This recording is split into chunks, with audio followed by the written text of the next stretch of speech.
Good evening. We are live and talking weird contracts that they want us production people to sign sometimes. At best, Yeah, what happens is if you break the embargo, they may not be willing to give you any Right, advance notice on anything. right. right. But then that depends on how important you're on the market. And you've got Because no if you're the leading reason to magazine, break it. And yeah, once again, I was talking to Terry about it. It always baffles me how, like when Chris is on here, and he's like, "Ooh, I don't know if I can talk about that yet." It's like they always want the creators to be quiet because they have some brilliant. But then the creators never know when they can talk and never know mhm. what they can talk about. So instead of being out there, plugging their latest project, they're gun shy to do it. They're like, "Ooh, they want," Yeah. Oh, because well, somebody in marketing has some brilliant plan that they want yeah, to but pull off. I've they don't, of never course. met But the, the, someone in the Oh thing yeah, marketing is, yeah, brilliant plan. but comic book creators are also not very good at coming up with a promotional idea on oh the yeah. fly. I'm not saying they are. I'm just saying they're not. They can't even say, "Oh, I'm doing a couple of issues of Fantastic Four." Mhm. It's like I'm doing a couple issues of something for someone. I don't know if they want me to talk about it. That's the usual line. Yeah, But Yeah, it's like I don't get because it. if If it was you, me, I'd want you to talk about it. yeah, at least say, 2 weeks time, pay attention to the comic rack. You'll find something Mhm. from me. Yeah, You and don't. You're especially not with saying what it comics. is. You're not saying what it is because, as Yeah, far as you know, as far as the publishers know, you can work for anybody unless. right. But especially with comics, you got to make it by final order cutoff, or you have a hard time getting the comic. yep. No, that you have. There are plenty of videos of me working on sketch cards for projects. Uh, Tons of projects. I recorded it all, waiting to be told when I could release them. Don't get told. I don't bother with them, and so now Yeah. I have a storage drive full of cards that I've worked on, and then it's like, oh, I should post these up, and then people ask, well, where can I get them? Oh, they came out 3 years ago. I forgot to put them up because, No again, one said it was okay. They yeah, tell you not to put them up, but they don't give you a date when you can. Here's Sleepy. Good evening. I don't understand how creators creating buzz about coming projects is a bad thing. Exactly. It, yeah, it all they, comes down to control. There's somebody at the company somewhere who wants control Yeah, but right. it's like over it's Their the like Jared. job money. to do it, you know, Yeah. and Yeah, it's like you said. If they had a master plan, you'd understand, Right, right. but they don't have one. No. And if they have a master plan, include the create. Let them know. Keep them Mhm. updated. Say, hey, Yeah, say, I've okay, so we're going to release this on day so and so, which means we need to start creating buzz from date a month before, 2 weeks before, whatever. So you start dropping hints. Do you need help coming right, up with the right. hints that you need to drop? But no. Just say, I can't. I got something coming up. I can't tell you, but on January 31st, I'll be able to tell you. So watch out for January. yeah, No, they just have creators constantly saying, "Oh, I got to. Oh, I don't know if I can talk about it. Oh, I don't know if I can talk about it. Oh, I don't know if I can." That's what I don't know how many times I'm on YouTube or whatever, and I hear that, and I'm just like, oh. then don't mention it. There's that whole thing. Is like there's no reason to talk about it until Well, it that's comes just out. it. They And, don't. They might start talking about it, but then the censor in the back of their mind goes, "Oh, can I talk about that? I don't know. I don't." And they err on the Yeah. side of I can't talk about it, and it's like, and they don't even really know because no one tells them. Okay. You guys had a marketing at Marvel had a marketing department with zero budget. Yeah, Was there a head of public relations? not that I know of, but I might we not have known. okay, so there You. was for a short time, Yeah, Oh, Jesus Christ. and it was never taken serious. yeah. That's what we were doing with Gary Guzzo. Oh yeah, We were the publicity department. And even though the publicity department did survive one of the first major cuts, they were fired next because the guy who needed to like basically justify his job got rid of that department. Like, look, I just saved the money, the company this much money. Like, oh, do you Right. know what those guys did? Huh. No. So then they end up creating a whole new publicity department from scratch, from people who basically, oh, you know what? Maybe I'm not allowed to talk about this. No. But again, it was one of those things where Marvel at that time period, not current Marvel, I don't speak for the brand of the company currently. Back then, you got an extra job by going, hey, would you mind doing this? So a new publicity department was scrambled together that did not This is handle in the publicity. 90s, right? This is in the 90s. So you had During bankruptcy period and just after, before bankruptcy, or just before, a little after Marvolution. right? And so they got rid of the conventions and the By the way, publicity department. Marvolution is the 3 mass firings that happened. That's what we called it. So it was in that time period, and they got rid of the publicity and conventions department without Right. realizing they signed up for a bunch of conventions still. So I don't know exactly what happened. I came in because I did work for the publicity department and I knew the convention stuff. I was hired or basically asked, could you work with this group? And they continued doing some conventions after our department stopped. And then so at this point, I think I'm in art returns at this point, and I'm kind of like saying, well, no, this is how this was done. This was how this was done, and this is how it was done. But none of that went to the publicity stuff. It was just all the convention stuff, and I think it was just basically, well, who's left that has done conventions before? Wilson, And then it was can like, he so handle this? there was a newer department that did convention stuff, but again, not, they were great people, Yeah, but again, it was like you're completely ignoring the publicity stuff right. because it's like they had the publicity guy there. Sleepy says a comic coming out is such an important corporate secret. So many original plots that can be stolen. Oh yeah. Because here's the thing: the press spoke to comic book publishers even in the '60s, even if it was only New York local press. Right. So it's important for a publishing corporation to have somebody to talk to the press. You would think so. Yeah. I can't even my job doesn't work if I don't have somebody in car companies who talks to the press. Right.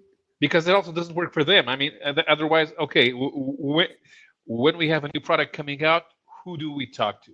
Who's going to write about the cars? They can't just hope somebody writes about their new cars coming in. So who told Wizard about upcoming projects that they needed to make sure that it came out at a specific time and in a specific way, so that you put out a 4-page when article. Wizard was in its heyday, they had those people. Right? Yeah, but Wizard did.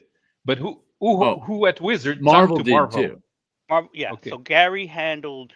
Well, we handled CBG, Wizard, Hero, anything that was coming out was going through Gary to these places. Gary Guzzo.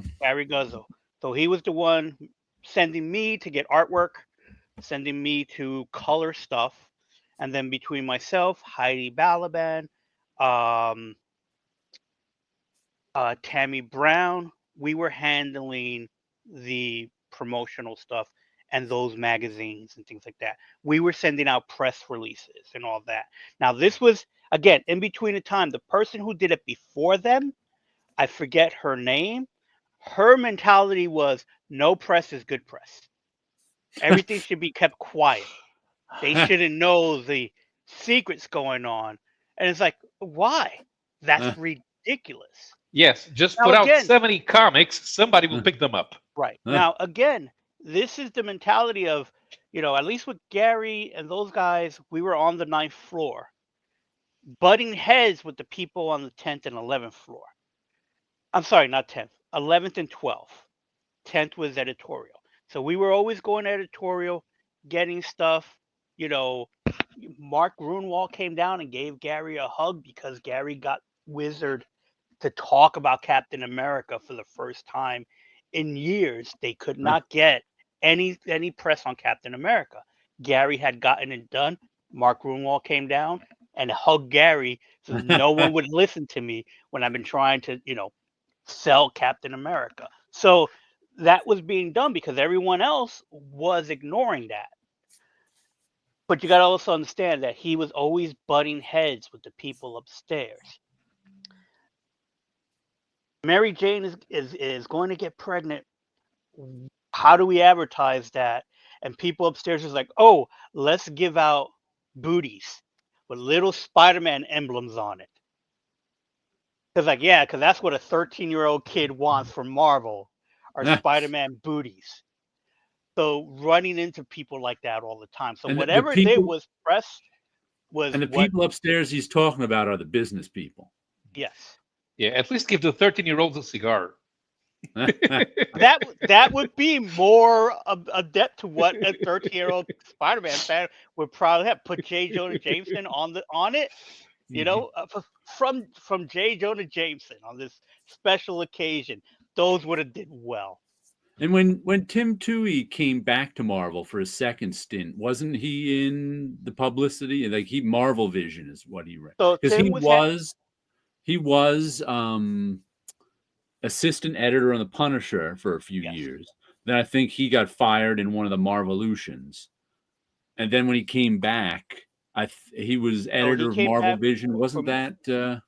That was the next convention. That was the next publicity department, so to speak. So this was after Gary.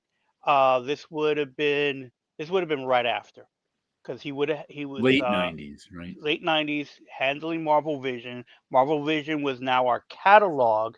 So the idea was Marvel Vision was in the works before Gary left. Mm-hmm. I did an ad for Marvel, the first ad that I ever published through Marvel.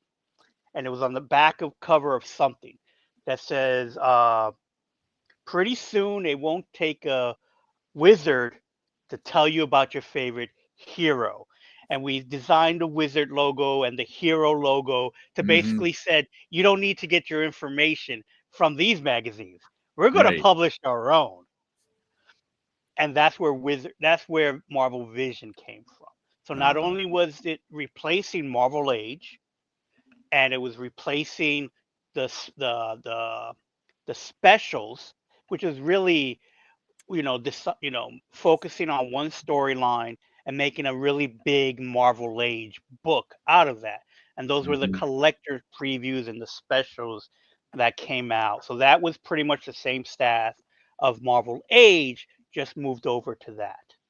And then when the firings and all that happened, Marvel Vision was left. And then so Marvel Vision was the in-house magazine that was also the catalog. Because the idea was you could rip the back of the book and send in your order forms to your comic book shop. Because it was supposed to make a nice, easy concept and idea. The problem is you're having someone pay whatever that book was, and then you want them to rip the book to send in the catalog. A comic fan To rip this. So again, upstairs thinking, but not doing the actual research on what a fan wants to do. And again, it was a nice magazine. It was a lot of fun because you had a lot of in-house people working on those. Jim Cougar was doing the versus story, so having older artists and a newer artist create a page, and the what if thing that eventually becomes their effects really is the and reimagining and stuff like that. So there was a lot of cool and innovative things done in the magazine. Yeah. But again, and they interviewed people in the bullpen. They were doing interviews on people just so you know who was at Marvel. And I thought that was a great concept and idea. Right. But again, you're going to ask the collector to cut up their comic book to send in their order forms. Well, you could at least have a detachable order form. Again, even if it was detachable, Probably it's printed into the book. Even if you perforated it, it's not the same book if you bought it complete. You're dealing with a mentality of collectors who do not want to destroy their books. Because in 20 years' time, the preview is the first appearance. Exactly. Yep. As we all know now. That's right. Do you want that comic to be 9.8?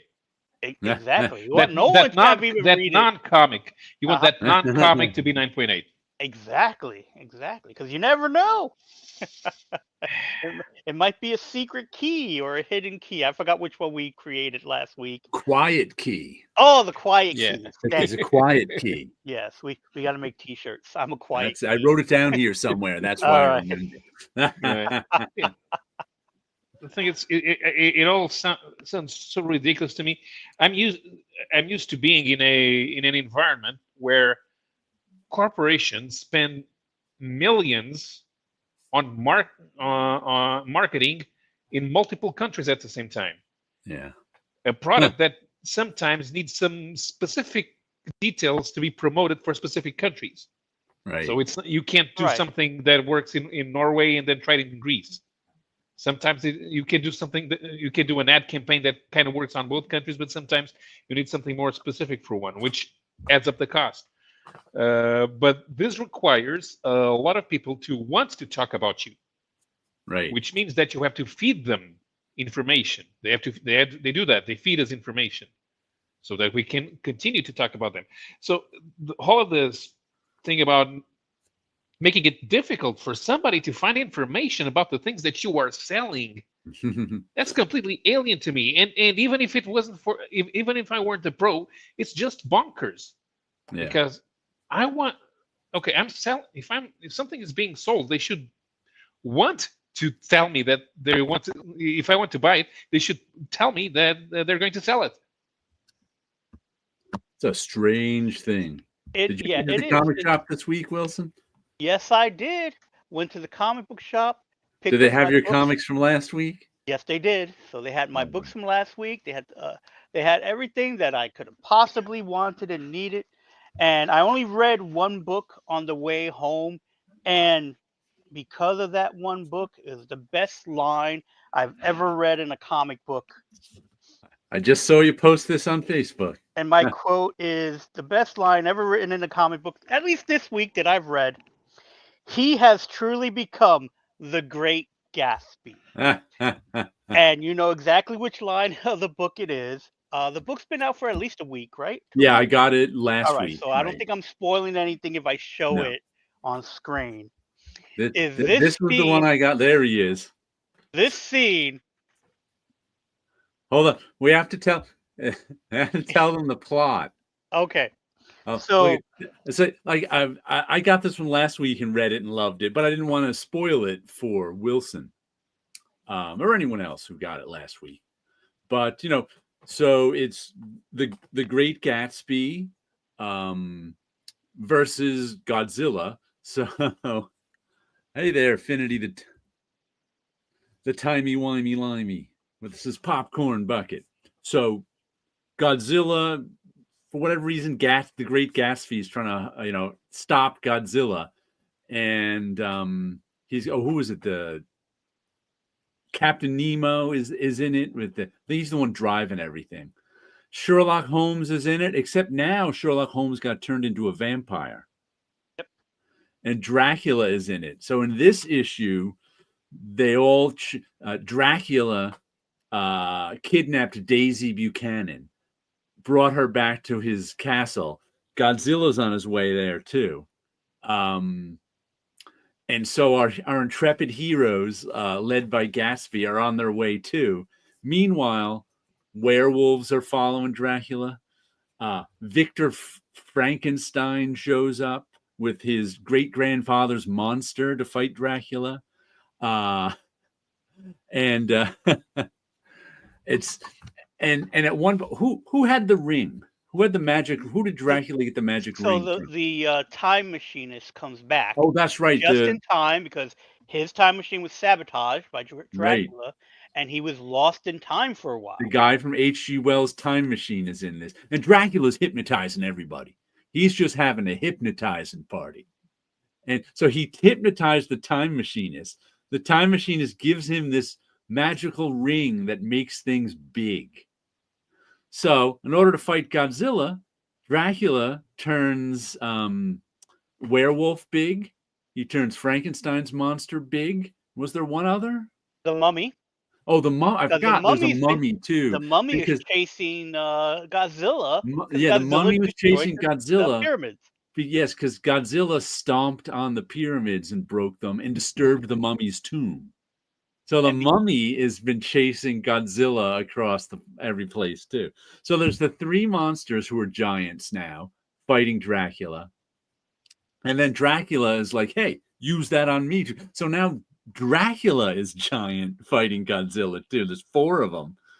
And then I you think Daisy basically, was hypnotized by Dracula, so she was on his side.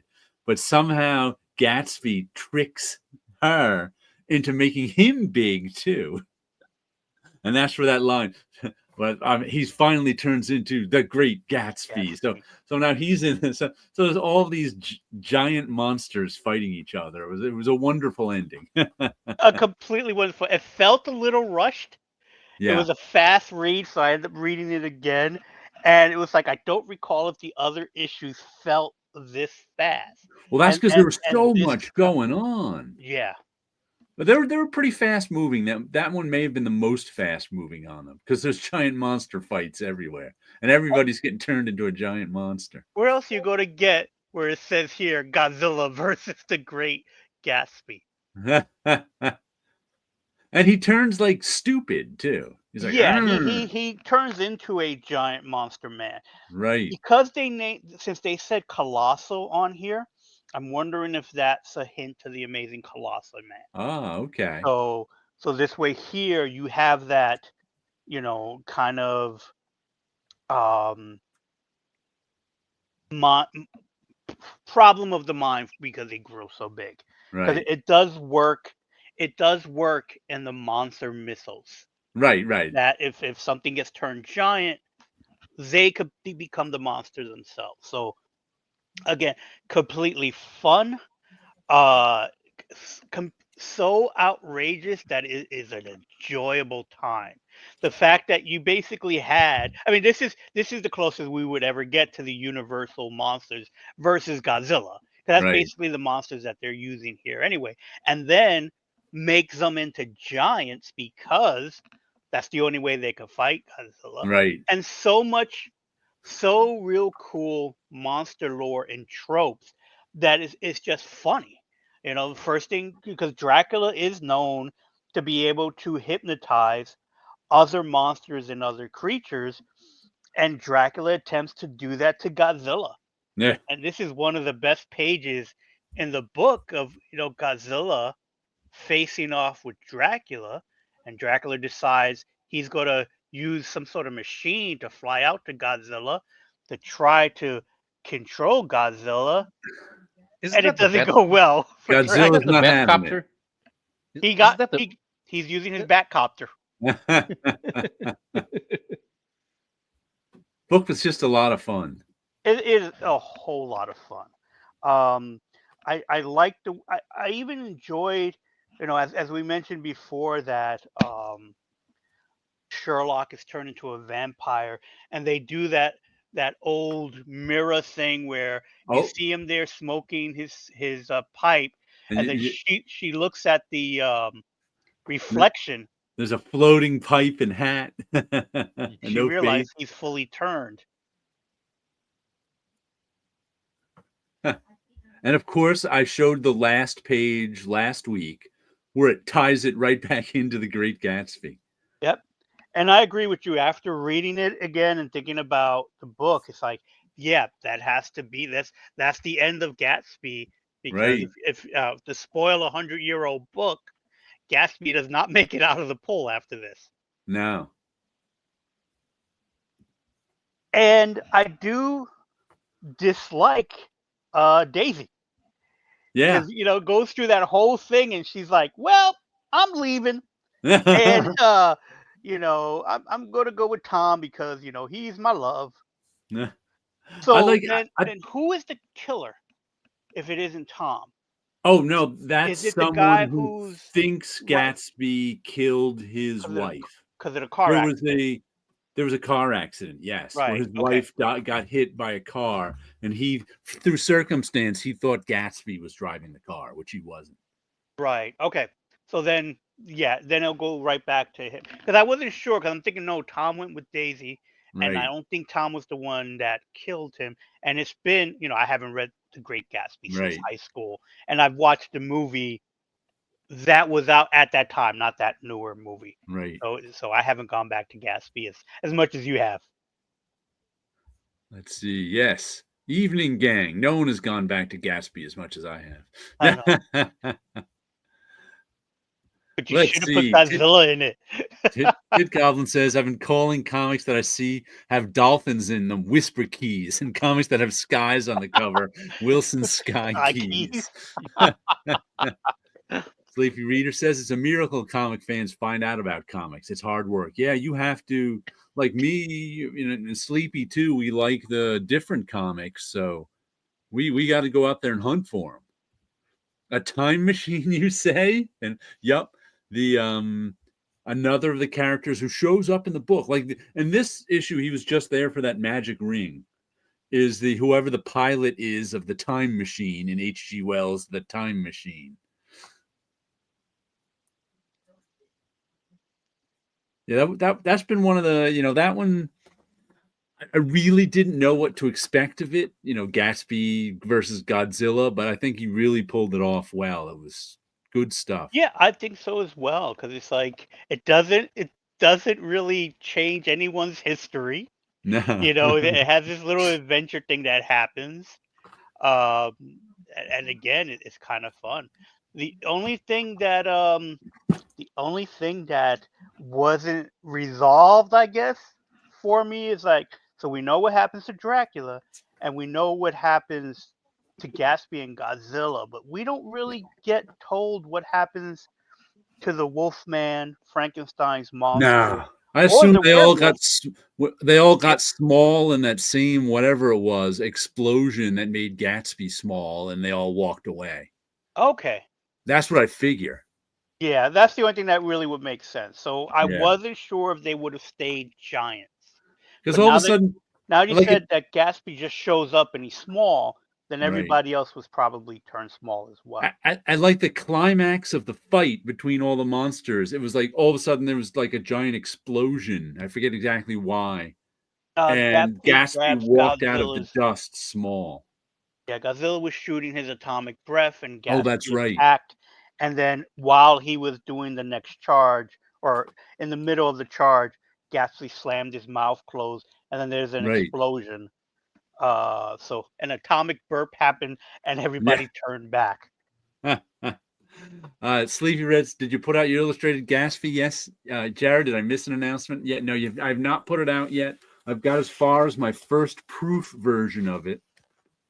But it's still not quite completed. But I got a lot of stuff done. But not done yet. I now have to consult with some people. Now that I have a version to show some people, I'll go, hey, take a look at this. Let's see. Finity says, my position is that the story with malleable timelines is immediately wrong because the grandfather paradox. See, I'm okay either way. When it comes to time travel stories, all I want is you to make up rules and stick to those rules. If you can go back in time and like I always liked it's Heinlein's one, the grandfather paradox. If you go back in time and try to kill your grandfather before your father is born, something will stop you. That's usually how Heinlein, you can't change the past, So if you go back specifically to try to change the past, something will stop you. You won't be able to because it's already happened. And then there's if you go back into the past, you create another timeline, time travel. You can change the past. It just makes another timeline. Right, I'm that's the okay Marvel with either one of those as long as they stick to them, which Star Trek never did. Star Trek, one episode, you can't change the past. The next episode, you create an alternate timeline. So I prefer that you can't change the past. But as long as you set up time travel rules and stick to them, I'm okay with it. But that doesn't happen all the time. Something will stop you as weak writing contrivance. Yes, a new timeline is the only answer. Well, the plot would be what stops you. Mm-hmm. That's just it. Right. Because time travel doesn't exist in the real world, only in fiction. Now, if I were to write how to prevent damage to the time stream, I would deal with a Warner Brothers cartoon effect. Every time you're trying to murder your grandfather, an anvil drops on your head. It doesn't kill you because it's a Warner Brothers cartoon, but an anvil drops on your head. But it will stop. Something will stop you. Yeah, or you'll fall off a cliff while attempting to use your Acme rocket skates, something like that. Yeah, it has to be funny. The rule of cartooning that it has to be a joke. But yes, Star Trek and Back to the Future contradict their own rules. Yeah, that's what drives me crazy. I'm okay with whatever. You can come up with whatever rules you want, and I'll buy into them as long as you don't contradict them. Then I'm like, you took me right now. Time travel is only possible if you're wearing blue socks. Okay, I'm there. You say so. But the blue in your socks faded. What happens now? But if you go back, can't time travel anymore if they're not blue anymore. But what if you go back to a time period that blue didn't exist yet? Yeah. Oh, that's a silly internet meme. It is completely silly internet meme. That only means you're stuck in the past and you just can't time travel anymore. Yeah. See, nobody here is saying time travel is real or possible. Grandfather paradox still applies. No, I'm saying if time travel were real, besides the wormhole time travel, which might be where, if you take one end of a wormhole and go at the speed of light, that's actually possible. Physics, I mean, mathematically is possible. Yeah, but I'm saying if time travel were possible, it would exist right now. Because even if someone invented time travel in the future, that would mean that it would only be a matter of time before it would be everywhere and we'd have it. And because if the future exists the same as now, and time travel is created in the future, that means everything exists at the same time, all times. And if the person in the future can go back to the past, well, that spreads time, and you have and time is infinite. You have an infinite amount of, that means all infinite time exists right now, and we'd have time travel because it doesn't matter when it's invented, all time is now. And it doesn't matter if they control time travel for 100 years, they can't control time travel for an infinite amount of years. So at some point, time travel will get out of control and everybody will have it in every time. And that hasn't happened, so therefore, I don't think time travel is possible. We're traveling to the past. We can travel to the future. Again, mathematically, there's a whole... Yeah, there's a way to do it with wormholes, possibly, because of the dilation of time as you approach the speed of light. But that's the different thing. Magical contrivances preventing erasure of grandfather is just bad writing. The only solution is multiple timelines. I'm still going with cartoon anvils appearing out of nowhere to prevent you from changing the timeline. I think that's fine writing, cartoon anvils. So there was this thing that I discovered with stories of time traveling. and I didn't really investigate it too far in it, which is something that I took note once, was that I was looking up stories about time traveling, Mm-hmm. and there have been plenty of stories written over the writings of man in general, going Right. all the way back to writings around the world. And to a certain time period, funny enough, most of the older stories were all about traveling to the future. Rip Van Mm-hmm. Winkle woke up in the future. There was like Mm-hmm. these stories of people going to the future up to a certain time period. Like after, I think, the 1800s, then the concept of going back in time became something. Huh. And it's just really weird how, for a long time, many of our stories were about traveling to a future. And then Uh-huh. at some point, they decided, what about traveling back?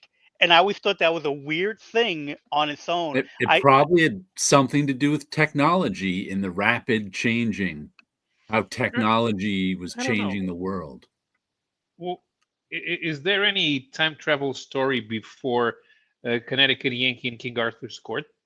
I don't know. I believe there are some tales, at least, about traveling to the future before that. Uh, I think they were all traveling to the future, and then that's the first one that may be the first one that talks about traveling back. Because it travels it goes back to King Arthur's Court Right, by magical means. right. Huh. Before that, uh, I again, this was high school me going, this is amazing. Let me find out the information, and then it was like I found some info that was like there are stories in India about traveling to the future. There are stories about visiting other worlds, but again, that's to the future type of thing. That's the only way you can get there. But nothing about traveling back until, I think, Connecticut Yankee. I don't know if there's any story before that. I think, and I don't know if this is modern day stories about Merlin, that apparently he lived his life backwards. But I don't know if that was a more modern interpretation Mhm. of Uh, Merlin's, like how like he always seems to know stuff, and that was because he actually lived his life going backwards. Yeah, I think Once in Future King is referencing something, but I don't know what it is. hmm. Let's see. Tit Goblin says, Jared, I was thinking of asking you to join a friendly contest to see who could finish 365 pieces of art in a year. But I realized that there's a gray area in pieces. A painting is a piece, but if you put that painting into a collection or book, then that book becomes one piece. I'm sure you do way more than 365 pieces in a year, but how did you find a piece of art? I really don't. I mean, I do 365 comics a year, being that I do one 5 day a week comic and two days a week comic. That means I have a comic coming out every day of the year, but I don't know how I count that. I don't know what I count as a 365, finished piece. 365 AIM sketch cards. Let's see. Finity says future time travel should be nice and easy because there's no paradoxes. Yet Back to the Future contradicts itself for future time travel too. Yep. Yeah, it's time travel. Like I said, time travel and pop culture, they make up rules then ignore them. Yeah. Well, Back to the Future is not a science fiction story. It's an action No. comedy. I'm not really concerned with the. I mean, just just Doc Brown steals plutonium from Libyans. Then the DeLorean gets hit by lightning, and that powers up the flux capacitor, which nobody really knows how it works. It just works. It has a gobbledygook name, so We just that's know how it has strange. to be at capacity. Yeah, But and you have to do 88 miles an hour to activate the Huh. wormhole.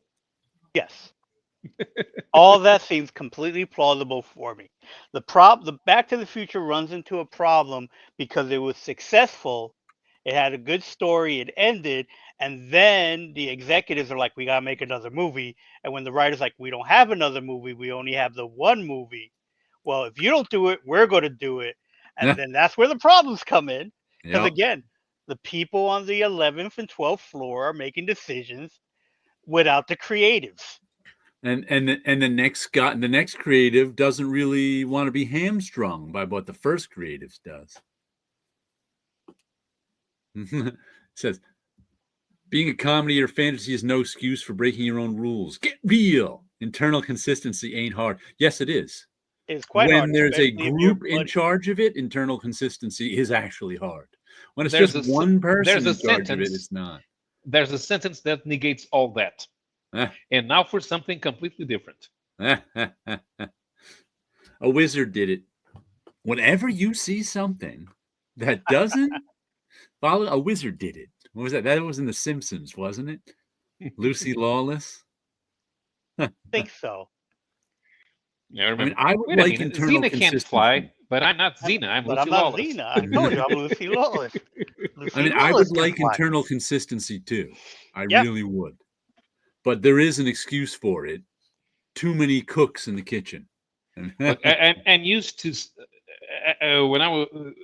when I was growing up, I read a lot of Disney comics, and there's no consistency in the Disney universe because there's no universe. I distinctly remember an episode where Uncle Scrooge, a story where Uncle Scrooge lets Donald take his Cadillac out for a spin. He ends up pretending that the Cadillac was his to impress an old school chum.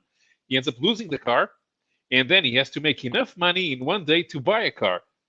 As it turns out, his friend gives him the Cadillac back, so now they have two Cadillacs. But do you think that the next time Donald shows up, he has a Cadillac? No.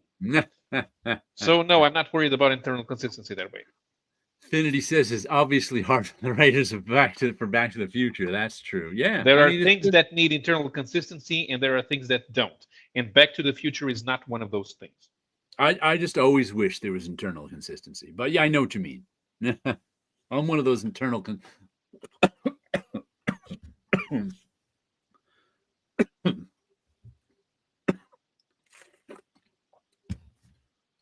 I'm choking on my own spit. Someone traveled back in time and tried to take out Jared.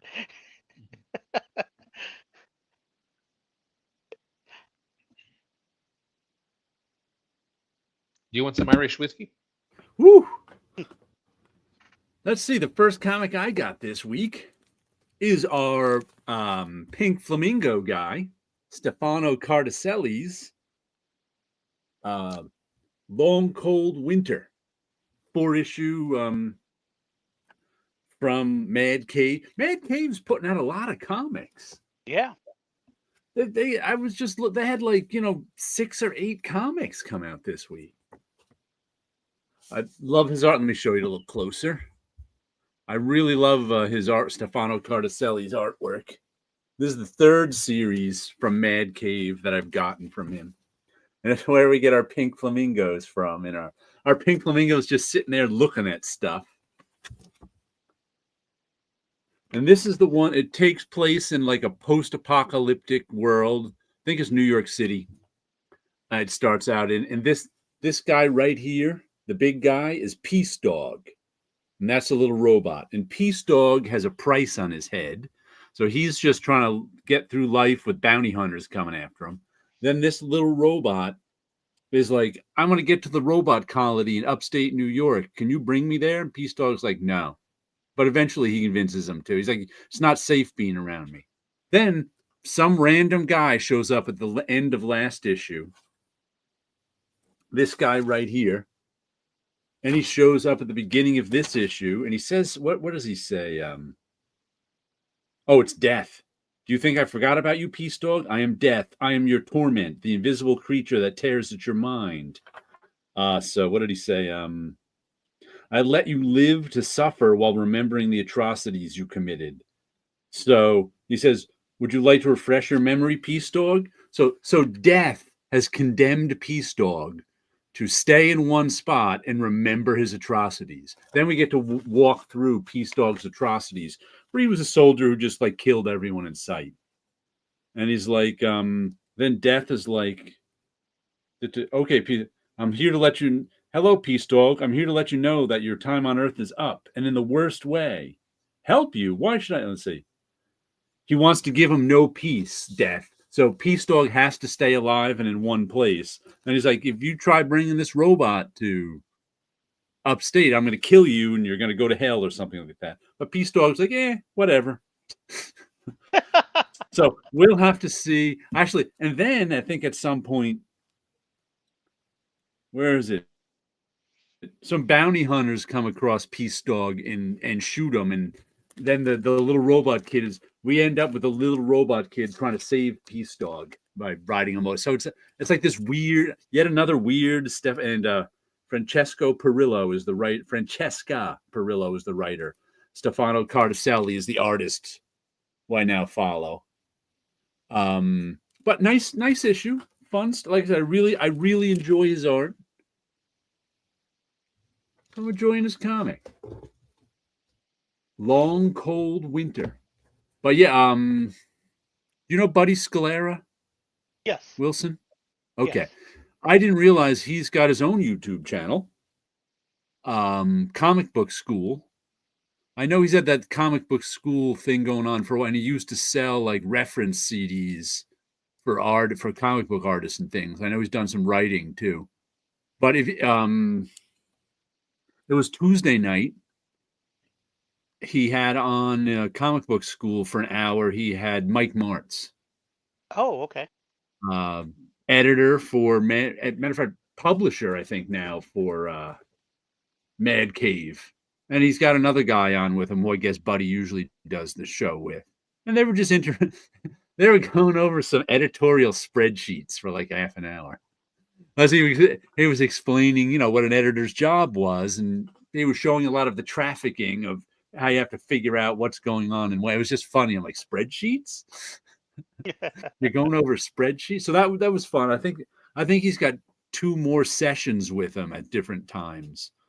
I think his show is live on Tuesday nights for an hour from like 8 to 9, I think it was. So if you want to see Mike Martz being interviewed, go over to Comic Book School YouTube. And you can check that out. I found it interesting. Yeah. Buddy does good work, and I've known Buddy for years. All the way back when he worked for Wizard Magazine. Right. He was a wizard guy. Yep. Buddy Scalera. You could probably find his name in the old mastheads. What else did I pick? Want to show us a comic you got, Wilson? Yeah, so picked up the 100-page super spectacular 100-pager for Savage Dragon. Oh, yeah. So Savage Dragon 275. Nice pin up here of his super soldier character. That's another one that came out last week.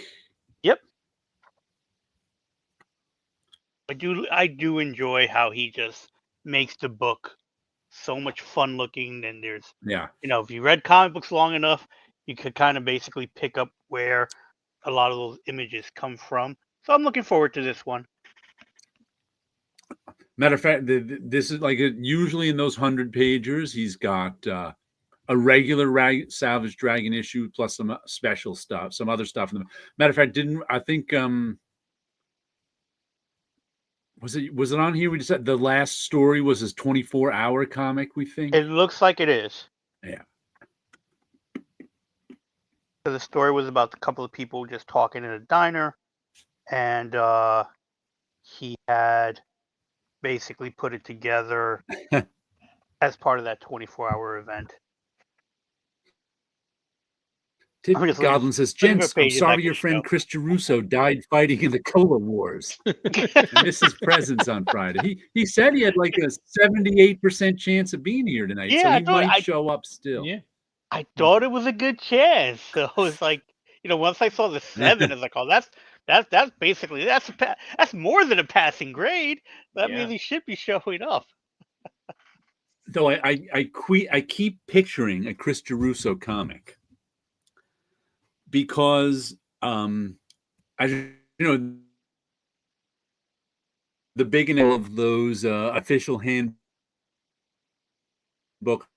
of the Marvel Universe covers coming out in April, starting in April, I think, for Marvel, where Chris has shown those over the last year or two, even, where has been working on his own version of the official handbook of the Marvel Universe covers, where he draws all the characters, just like they are on the covers.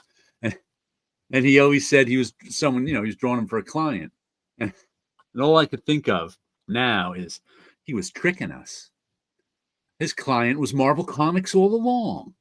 So now I didn't consider that. Now I picture like a Christian Russo cartoon of him sitting drawing at his desk with a thought balloon that says, "The fools, they didn't realize that Marvel Comics was my client all along."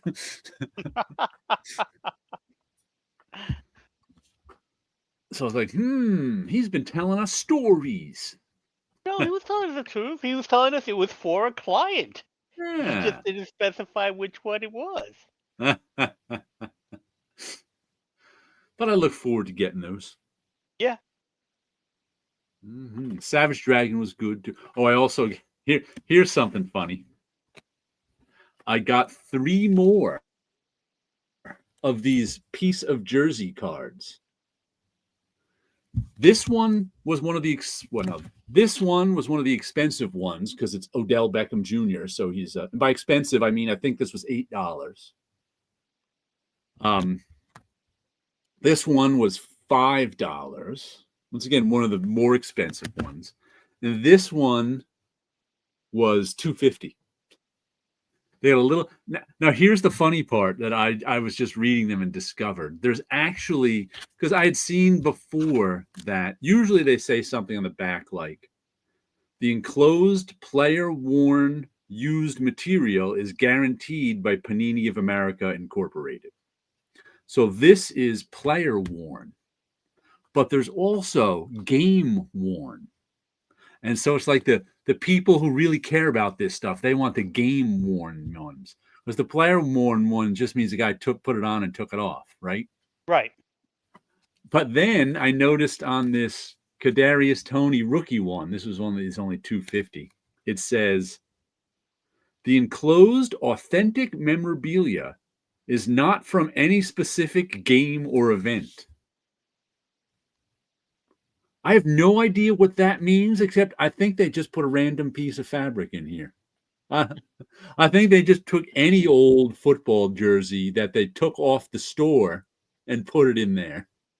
I don't think this piece of fabric has anything to do with Kadarius Toney. Maybe he held it.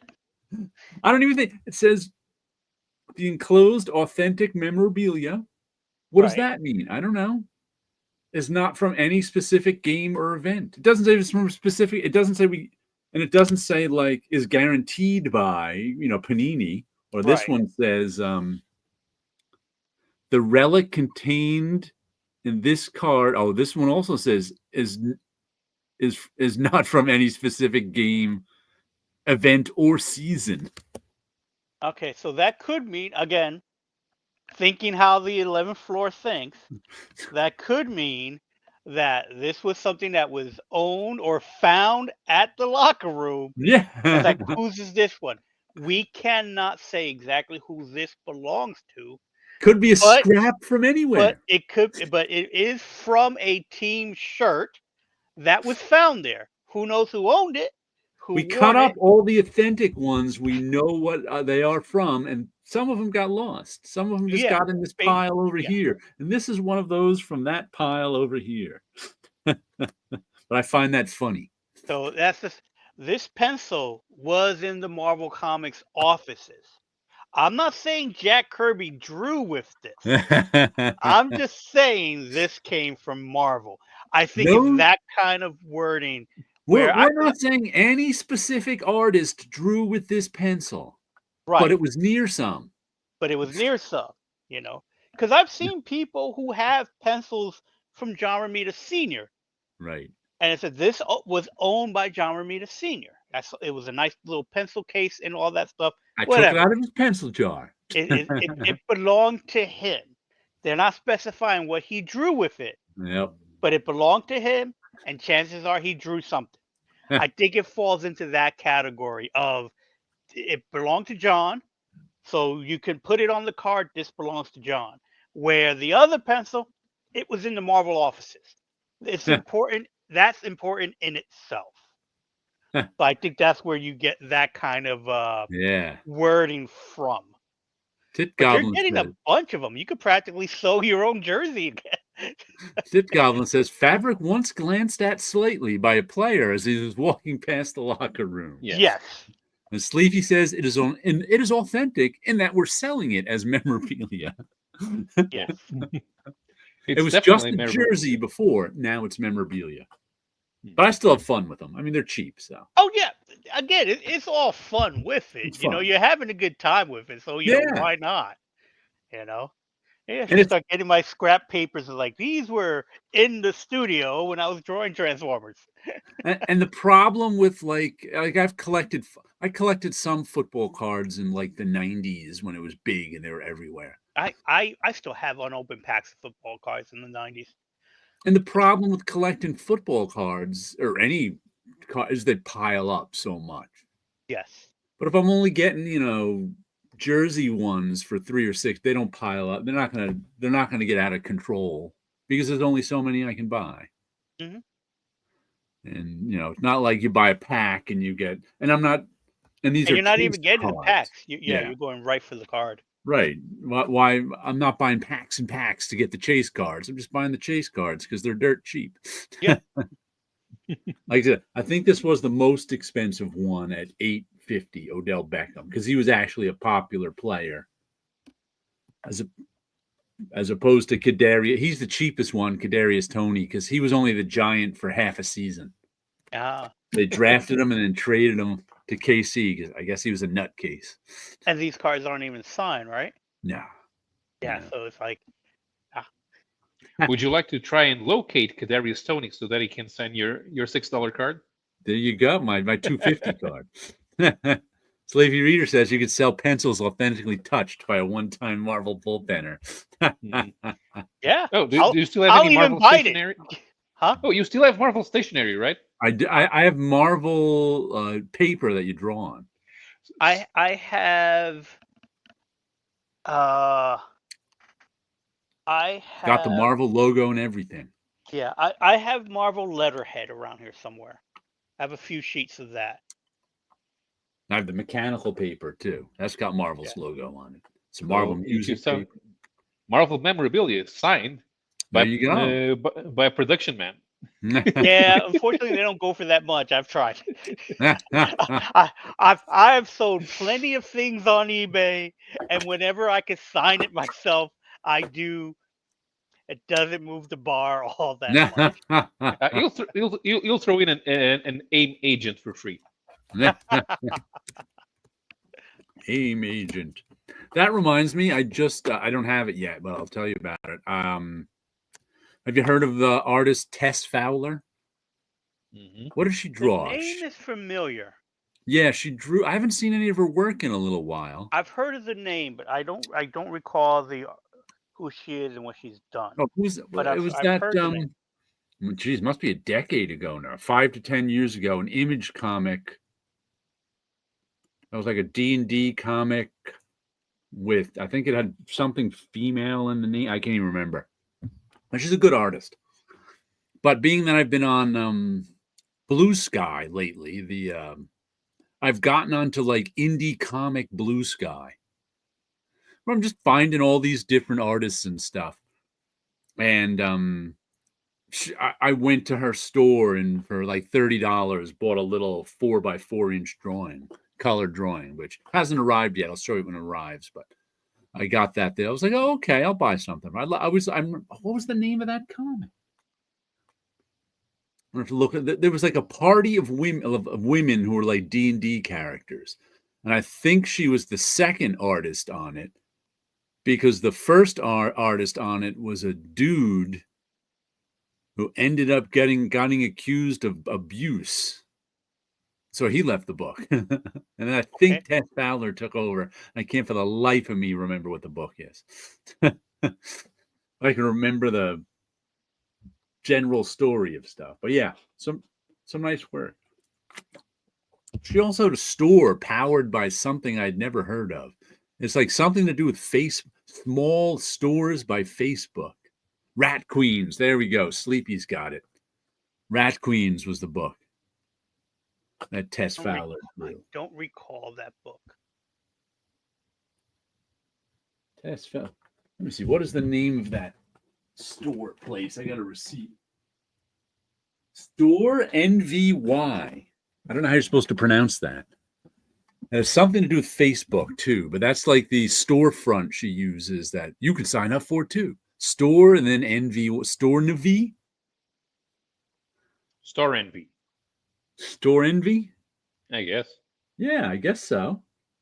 I guess you're right. That seems to be the only way you would pronounce it. Hello, Splash Page Comics, Mr. White Gloves. He says, hello, Hey. YouTubians. That was 10 years ago or more? Ooh. Wow. That was a while ago. But yeah, you're probably right. Wow. Rat Queens. It was a hot book for a little while. I think they put out a volume 2 briefly, but it didn't stick. Let me show you another comic I got this week, which is Ice Cream Man, issue number 43. And Ice Cream Man is a anthology. It's got all these creators in it, this issue, because it's all one-page horror stories. And Ice Cream Man often does experiments like this. But for me, this one kind of fell flat. They're all one-page horror story. Here's one based on Candyland. I don't know what this one's based on besides a grid.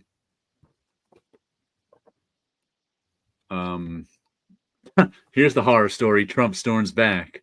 Yeah. And it was just okay. Not one of my more favorite issues of Ice Cream Man, but yeah, like I'm okay. I'm okay with experimental. I understand I'm not going to like every experiment. Yeah, hot book before he beat his wife, allegedly. Yeah, I think that was it. The artist before Tess Fowler. But you can find Tess Fowler on Blue Sky and click on her link and buy some of your own art if you want. She's got most of her stuff is like characters from pop culture.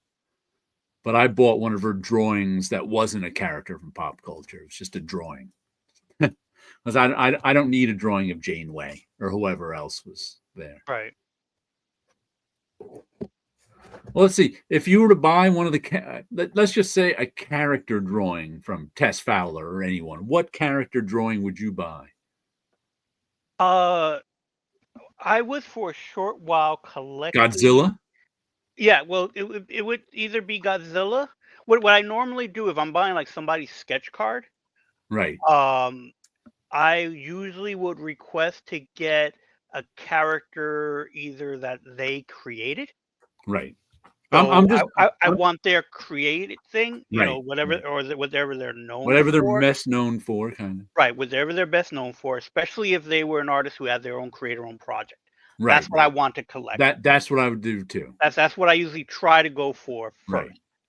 Right. If not, if like they didn't have something, it would just usually be what that person may be known for.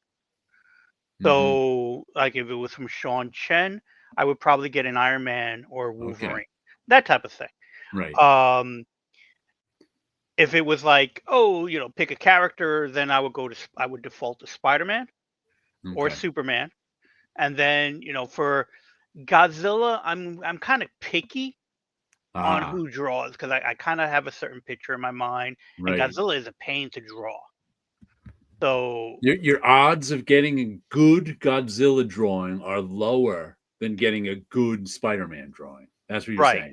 Yes. So you may as well go for Spider-Man. Right. Exactly. So those are where I usually lean to. So, and I can only think about like what do I own in artwork wise that I've gotten that were commissions, like from Fred Hembeck. I have him. The card I have from him is Obnoxious the Clown. because he's pretty Ah. much created that character, I believe, for Marvel. He did? I think so. I remember him being around. He came out of Crazy magazine. Okay, so I may have asked Fred for whatever he was like Uh-huh. known for, and I think, or that was the one that I picked that day. Uh, you Because asked I him to draw a thought, self-portrait. That's what he's because I known thought he for. was, yeah, you know what? That probably would have been. I think I bought what he had already, that Ah, he okay. had made. That's what I picked up, the stuff that he had made. And he may And have I think, drawn Obnoxio the Clown in Marvel Tales. I'm not sure. I Marvel Age. I'm not sure. right, he happened to have it, so I think by him having it there, I thought he might have uh, created or had something, because it was also a unique thing compared to everything else he had in the book. I mean, they're all unique because they're all still his style, but I thought that was a more unique thing than anyone else. Um, so things like, but from Tim Smith the third, I have one of his creator projects that he never really published and stuff like that. So I would go for those types of drawings and stuff like that.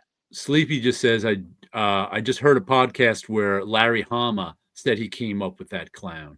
I think he was the editor on Crazy, so I I can can see that. believe that. Yeah. Yeah. Finity says, thank you for that insight about Heinlein approving contrivance. I just added a vulnerable paragraph into my almost completed time travel book. Thanks for getting me excited. All right. And who would you pick, Paolo? If like someone said pick a character. Pick a character. I don't know. I'm always going. I get reminded of something different every 5 minutes. So Ah, okay. Because I just had one of my students ask me who my favorite character was. I was like, you know what? I yeah, follow artists. I don't have a favorite character. But if I had to pick one, I'd well, pick one. I don't know how. I, I may be in a mood for something one day, and the next day I'm in the mood for something completely Yeah. different. Yeah, because it could I also would be what they might have on the table, and it's like, oh, I really like that particular droid or something like that. I would probably go with an AIM agent because I have 2 of them and 3 would be a collection. It would be, you know, because you have a regular AIM soldier. The other guy could be, because you got this, because there are levels to the AIM characters too. Ah, okay. Because he also has Scientist Supreme. Ah, that's AIM scientist. There you go. So he's not just a, local thug or whatever.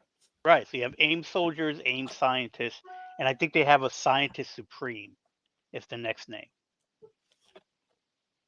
There's a whole hierarchy with the AIM Marilyn soldiers. Monroe.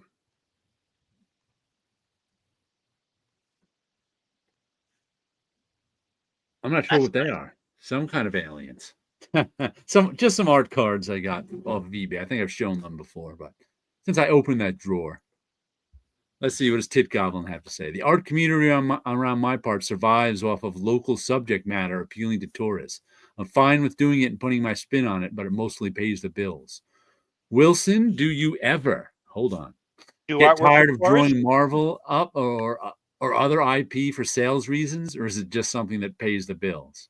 I don't get really tired of it, only because it's paying the bills, and if I haven't drawn it before, I'll figure it out.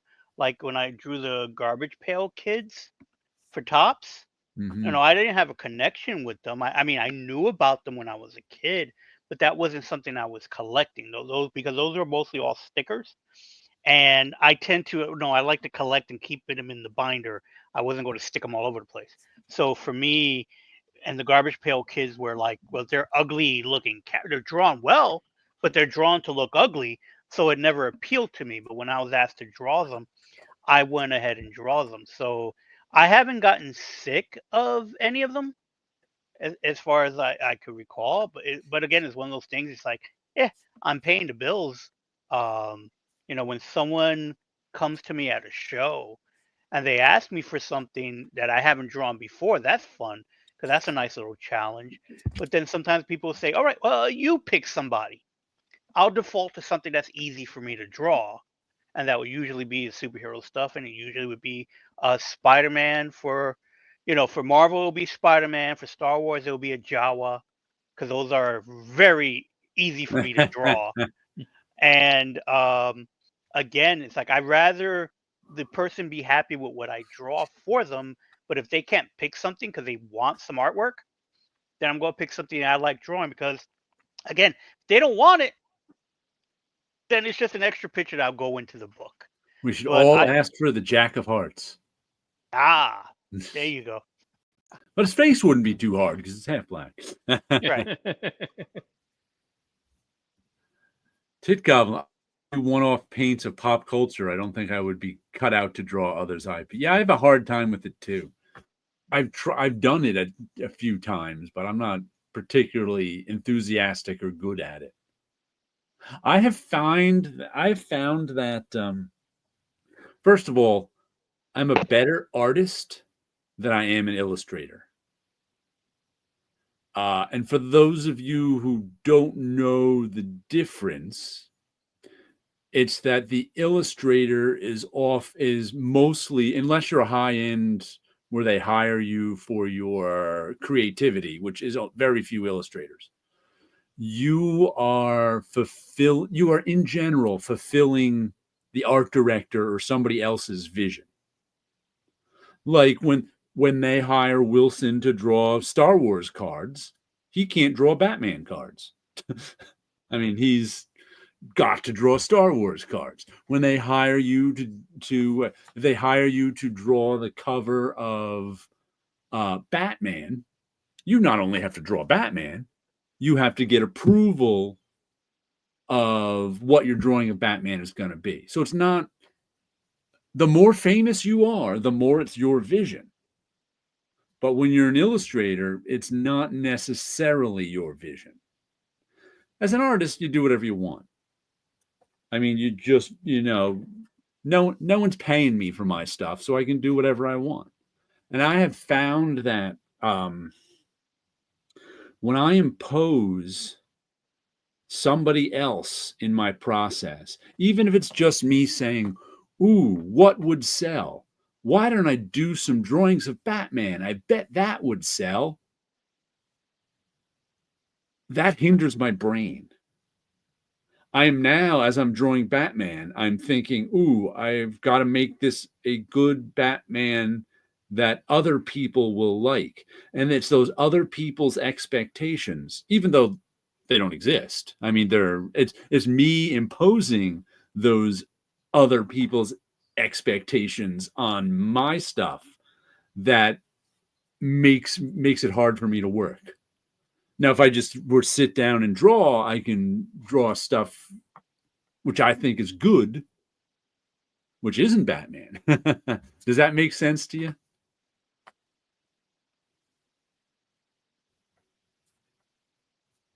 Yeah, because I think there's the whole, Transformers, which I just did recently. Drew Optimus Prime, got approved for Optimus Prime, Right. and Megatron in a certain way, but every one of those pieces of artwork has to look exactly like the one that got approved. Right. My fault for only sending in 2 characters, Mm-hmm. and I should have sent a whole bunch more. But at the time, it's like, I don't think I'm going to have time to do this. So the first round, I wasn't doing that many cards. It's like, all right, let it just be 50 and 50 and call it a day. And the next thing you know, it's like, we're going to need more. And there's no real time to send in artwork to get approved again. So can you do Right. more of these same ones? And it's like, all right, I could be artsy with the backgrounds. Right. But the actual characters themselves, they have to kind of stay on the model that was approved. So it's that's where it gets boring because it's the same thing over and over again. And at that point, it's mechanical. It's not really artsy, But if you were Bill Sienkiewicz, they'd be happy with anything you sent in. They'll be happy with the 50, and I could have and told them, don't call me again. Yeah. And all 50 would look exactly different. Yep. And I can say those are all Megatrons. Those are all, but that's a different name.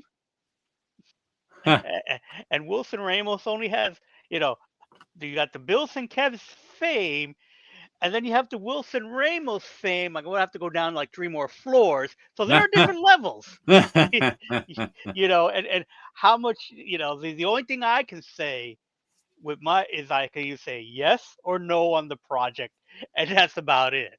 You know, I think I have come up to a level to be able to go, well, what about this? They may listen or they may not. So it's always Right. the 50-50 for that. But you know, it's to me, I think of that as just part of one of the jobs that I do that got Right. paid, and I move on to I'm like Yeah. Boba Fett. I'm a freelancer. I Yep. I'll point my gun where you pay me to point the gun, and then I move on with it. Huh. Sleepy says, can an artist learn the discipline of illustration, or is it a natural inbuilt mental feature? Depends on how much they're being paid, I would think. I think that has a lot to do with it. Because it's tough. Just like it's actually what you know, some not all successful illustrators on the other side are artists at all. In that, I've met illustrators who are like, I don't pick up a pencil unless they pay me. And they really can't come up with anything on their own. They need somebody telling them what to do. What do you need on this cover? What do I need? A spaceship, 3 aliens, okay, and then they compose a beautiful cover out of it. But if you don't tell them what to draw, they got nothing. When it comes to, I think it's tough for me to learn the discipline of an illustrator only because I'm old, and it's never led to money for me. If I was 21 and someone was paying me tens of thousands of dollars to make illustrations, I would certainly learn to be an illustrator. I think that's what it comes Yeah, down to, I think too. there's something big to that. It's not you don't wake up and go, I'm deciding I'm going to try this. It's Right, different than someone going, hey, we need help doing this and we'll pay you X amount. I'll right, figure it out. right. More so because there's certain things that, you know, talk like the toy stuff. Mhm. I have plenty of ideas. I'm not a toy designer. That's not something that I want to do. But there are occasions when I want to do artwork with a piece of toy, like you did with the pops, where I'm planning to do some uh custom action figures based on an illustration I once saw. Right. Uh, Phil, I think it's Phil Noto. No, Phil no. Phil Noto did an illustration of some Star Wars characters. I was like, that's cool. That's not necessarily Star Wars. It is Star Wars related, but it's Star Wars Star Trek connection, where he merged some of the characters together. I was Right. like, that's pretty neat as the artwork. I was like, I wonder if I can make that as an action figure. So it's like, but for me, it's like I don't want to do any painting. I don't want to do any building. I want something. I want to do something easy. If it takes me an hour to do, I'm good. I'm done. I get that out of me.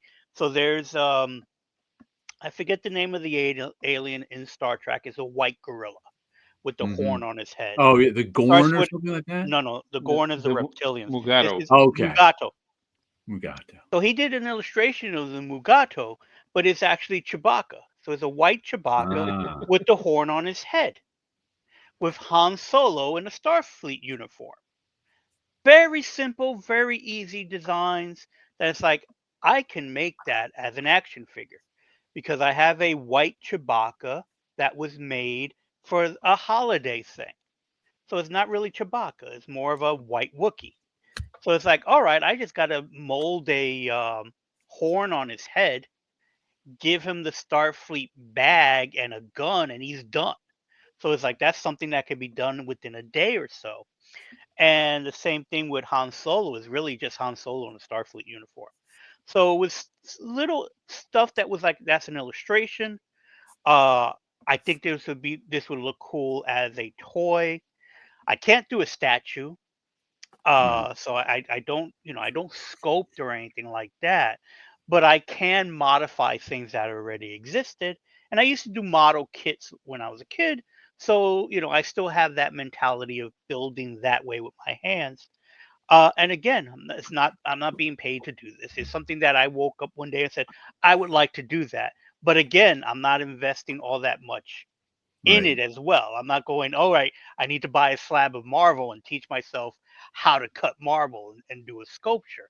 It's like, that's not, that kind of discipline. And then if someone turned around and told me, hey, we'll give you this amount of money to do that, I would figure out a way to do Right. that, you know? Here it is too. In when it comes to money and being an illustrator, right now, if someone were to say, "Hey, Jared, I need an illustration from you. The budget is $500," I'd be like, "Ugh." I wouldn't even know if I want to do it Hmm. because $500 isn't that much money. I know that it's probably going to take me more time to do that illustration than I will be being rewarded for. And I don't think it would lead me anywhere on an illustration career. So I'd be like, oh, but if I was 21 and someone said, hey, Jared, I want you to do this illustration for $500, I'd be like, okay, sure. Because I still have a view of the future where this illustration is a stepping stone to the next one and the next one and the next one. I don't think those stepping stones exist for me now, and I'm okay with that. But also, if someone were say to me right now, Jared, I want you to do this illustration. The budget for it is 20 grand. I'd be like, sure. And I'd do my best for them, and I'd give them 20 grand worth of an illustration, and it would probably come out good. Yeah. But that's not going to happen because I'm not Bill Sienkiewicz. I don't even think he gets 20 grand in illustration anymore. It's not the 80s and the 90s. So there was a guy here in Portugal. He's done a few historical comics, and he's good at drawing historical stuff. right, But he's a technical illustrator. okay, And he used to get X-rays of cars published in car magazines back in the 80s, ah, and those were very detailed, especially because it's not only the scale, it's the scale and it's an X-ray, so things have to be underneath and they have to connect where they're supposed to be. that's got to be something you really shine to in order to do it too. Yeah, Yeah, it's like that.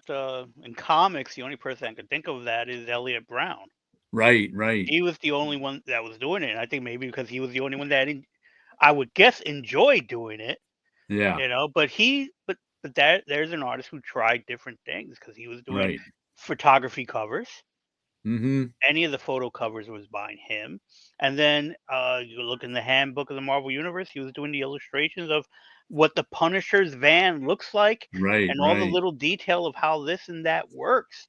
And I don't know if if he has the mentality to figure it out or make it up or stuff like that, but he did, so many different things, right, So again, I think it comes down to, when you're asked to do a project, who may be around to do it if you may be the only one right. to be able to do it. And it goes from there. But the question is, we know he did it then, Yeah. but he hasn't done it, I don't know, 20 years. If someone asked him now to do that, it would probably take a bit of money to get him to do it Right. because he knows now, since, he was happy to do it in the 90s because he was earning a living. One project led to the next project, led to the next project. He probably knows about now. Whatever project he does probably is not going to lead to the next one. Right. Because he's an older artist, and you learn by then that Yeah. it matters who you know, and he true. knew people in the '90s. And if someone asked, if someone gave him 20,000, he'd say, "Hey, you want to do this?" 20,000, he'd do it in a minute. Who wouldn't? But if someone said, "Oh, we got $500 for this project," he'd probably go, "Ah, skip it. There's easier ways to earn $500." Yeah. And it's like, I have some illustrators that are friends of mine who occasionally will get me work. And then, we'll talk about a project and it's like, "Oh, you don't sound excited on the project." And it's like, "No, I'm just, I can't wait to work on it, but I know, in my mind, I know his speed. Yeah. I know his enthusiasm is a lot more than mine because he gets really excited about projects. I don't get excited about a project till I'm actually working on the project because, right now we're just still in that talking stage. So I can't get excited. And I'm at an age where it's like, I don't think there's a project that's going to either make or break me in the industry, because it's like I've Oh, worked on plenty of stuff. look who it is. Look at that. That guy who doesn't give us his Wow. big announcements. No, we could have spread it to 10 people. Well, thank you. So you're saying you didn't? No, we did. We did. Someone Well, in the thank you. comments last week said, "Did you see Chris? You're talking about Chris's big announcement?" And we're like, "What big announcement?" I Let's never see. know when it's okay to talk, but it's okay now. Tit Goblin says, as a working artist, I pay my mortgage and I'm fine with waiting around until someone buys my art rather than making more by someone telling me what to make and having that guaranteed quick money. Okay. He's got his own plan. Yep. Infinity tells us, I'm really genuinely excited by all your points made about time travel. All right. Thanks for prompting me to grab my keyboard. It's a very invigorating 5 minutes. You're welcome. Welcome. By the way, I have to tell you about the Chris Geruso cartoon in my head that I just explained to them, which is, but matter of fact, is this shot right here. I can see you at your drawing table because you know how you showed us some of those. Is this a bullpen circus? It would be a bullpen circus, but those are more kind of mundane. This has got a punchline, kind of an evil villain punchline. It's you've been showing us some of those official handbook covers over the last year or so, and you're like, oh, I got this client who's paying me to do these, but you never named the client. So there you are. You're sitting at your drawer table right now. We're here in these squares, and you've got a thought balloon above your head that says, "The fools, they don't realize that Marvel Comics has been my client all along."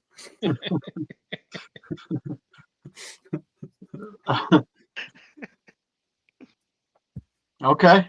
I don't know why That'll be the cover. Yeah, Tit Goblin. Chris missed all the earlier Chris news.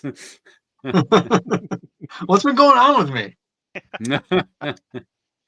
You have. There's been a big Chris Geruso announcement. Are they all coming out in April, or are they starting in April? All of them in April. All of them in April. 15 alternate covers by Chris Geruso. His version of the official handbook of the Marvel Universe covers, with a whole series of characters, all wraparound covers. Yep. With the open up an official handbook of the Marvel Universe, look at the cover, and Chris is drawing those characters and his version on the cover. So that's what you'll see. That is correct. Sleepy Reader says, freelance writing wore me down because I hated networking. Oh, yeah. I imagine illustration brings the same problems. Especially when there's some people who are just so good at networking. They make it look effortless. Yeah. Especially because they actually spend a lot of money to network. And then when you actually do some freelance writing, you wonder how could they get their money back because you're not paid that much. I mean, I would need about three recurring customers to actually make a buck, and it would probably be a good idea. But unfortunately, the day doesn't have 36 hours, and the week only has 7 days, so I can't do that. I can't do that. Tit Goblin says, congratulations, Chris. Chris, you should get some virtual balloons. All right, let's give him, hold on. We got a peace sign. Go. There's some virtual balloons for Chris. Thank you. Thank you. Betty, of course. Woohoo! Thank you. Geez, I'm going to have to buy 15 extra comics in April. I'll let you know when the final order cutoffs come. Yeah. I should be more proactive about getting to know them. I'm trying to post about it every day. That's good. That's good. Speaking of being proactive, the biggest, the most important comic book event in the world is happening this weekend in France. It's the Angoulême Festival. The most important comic book event in the world. It actually is. It takes up the whole city. And there are 140 artists in there from several countries, including your favorite, Maria Lovett. All right. Cool. But John Romita Jr. is giving a tutorial there. Huh. I don't know what type of tutorial, but he's there. And there's the main exhibit is for Posey Simmons. But Jared Poirot Osborne figured out ahead of everyone. No, I think it was someone in the comments figured it out before everyone. But one thing that's great is this. So they don't have Artists Alley. They have International Rights Alley, where you're there to sell your comic. Wow. To multiple countries. That's cool. Nice. Yes. Including one of the most a Portuguese publisher is there trying to sell about 2 or 3 books and trying to buy a dozen to publish here in Portugal. But this would be we need to figure out a way to crowdfund Chris and Smitty going to Angoulême so that you can try to have a Slovakian version of Officer Clausen. There we go. I like the sound of that. But Let's you need do to it. travel. Sounds better than NFTs, that's for sure. But we need to crowdfund that. Yeah. Let us Chris doesn't find a France on his own. Yeah. And speaking of former bullpenners, we've got the first issue of Paul Azaceta and Rick Remender's The Seasons.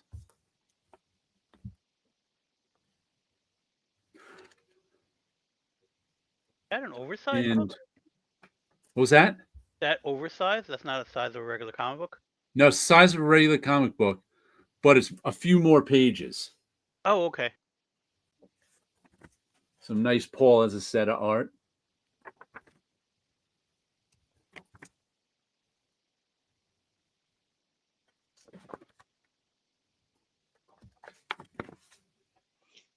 And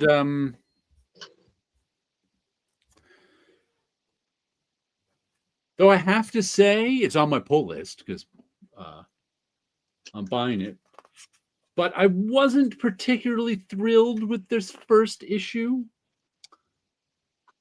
Only because Are you like consciously doing a Simpsons comic shop guy voice right now?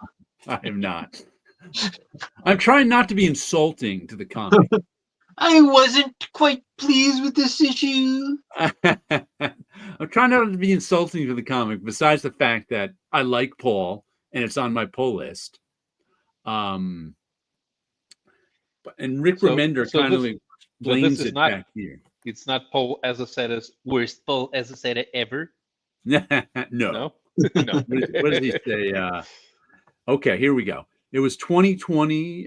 As the world melted down, Paul Azaceta and I began to plot. It was 2020, and we wanted to create the kind of comic book nobody was doing anymore. A love letter to Tintin, Winsor McKay, and Miyazaki. Something both whimsical and dreadful. Something that was high adventure with real stakes and fully developed characters with something to say. Oh, and it had beautiful, most importantly, hugely imaginative. And it had to be beautiful and most importantly, hugely imaginative. The Seasons sisters were an attempt to create a respite from the chaos of the world outside, something that allowed people to enjoy a story told in another world, told visually and paced like it was the storyboards for an animated feature. I got no problem with any of that.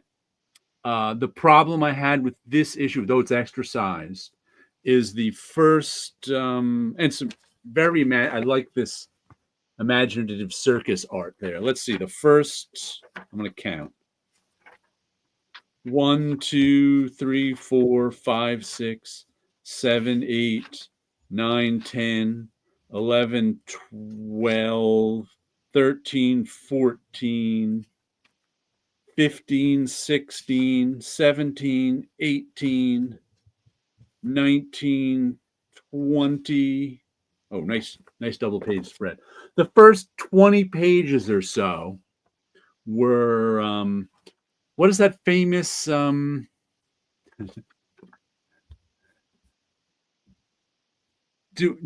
we all have a little comic do all have a little comic book guy in us all? I think we all have a little bit of comic book guy in us. Yes.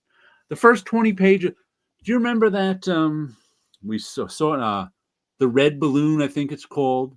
It's a French short film that won the Oscar in like the 60s. And then they showed it all through school. And as I think a little girl who let go of her, it takes place in Paris. Yeah. She let go of her red balloon, and then the red balloon like flies all over Paris as she kind of chases it down. They do the same thing in here for 20 pages of this little girl trying to get her letter. So the letter's just floating around and flying around. And almost knocks the cake. It's supposed to be whimsical and fun. I just found it a little frustrating. That's the only, and it's a whole adventure. Her chase, just the opposite of too much talk, not a lot of action. There was a lot of action, and I would have preferred a little more talk. But overall, and then it got a little creepy with, and the seasons are these 4 sisters. They're the seasons, these 4 sisters. I think, what are their names? Spring, summer, autumn, and winter. And the letter has to do, once you got the letter, kind of the plot started. Maybe if this was like you know what it was? If this was the start of like a 200-page graphic novel, it would be fine. But being that it was the start of a single issue, it was kind of like, all right, this is a little too much for me. So I could see how this would hit a lot differently in the collected edition. Yeah. I had this on my trade list. Yeah, like I said, I think this as a first issue, I found it a little frustrating. But like I said, if it was the first issue in a 6-issue trade, it would hit differently. Oh, there we go. Sleepy read. Wow, flashbacks to 5th grade watching The Red Balloon in social studies class. Exactly. They showed that movie to like all of us in grade school in the 70s. Yeah. And that's exactly what it reminded me of. But I They were found still doing it. They were still doing it in the 80s. You saw it too? Yeah. Okay. Did you see it, Wilson? Yeah, I The saw Red it in Balloon? the 70s. Did you see it, Paulo? No. No. They didn't want any. It was the only French thing we ever saw, I think, because there's no language in it. It's all silent, kind of the little girl chasing her balloon. I might have even seen it on PBS because it was everywhere for a while. Not only in school. Like I said, I think it won an Oscar for Best Short in whatever year. I'm sure it didn't show up on TV here. Up until the 1980s, it was fairly normal to have French cinema, both in the theaters and on TV. But starting from the 90s, everything became American. So things made in France almost completely disappeared, and you'd have to go to the more artsy theaters to find French movies, and then you try to see if anything showed up in VHS, because they wouldn't they'd show it on TV on Channel 2 at midnight.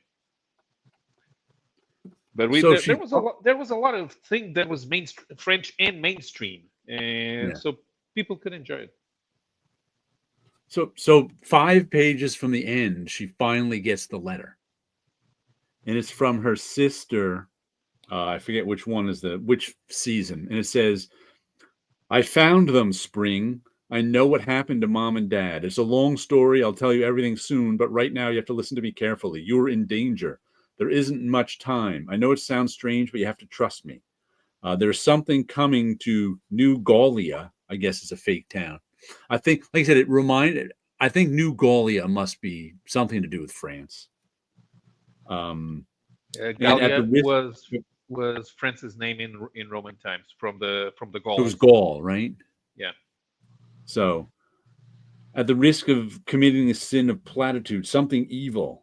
So she's warning her, she's warning her sister, and they're warning that they all have to leave because there's something evil coming after them. I think what's that's coming after them, that's filling the sense of dread, is whatever this carnival is that's in town. I think that's the evil part. There's the evil carnival head on the cover. Not the greatest cover around either. So, pretty good, but I was a little frustrated with it as a first issue. I was a little frustrated with it as a first issue. I don't mean to put down the series as a whole, but I am sure it would read better in a collected edition because you would get more of the story immediately after this. So if you ever go back and watch this, you're gonna be shocked at how much that did sound like the Simpsons guy.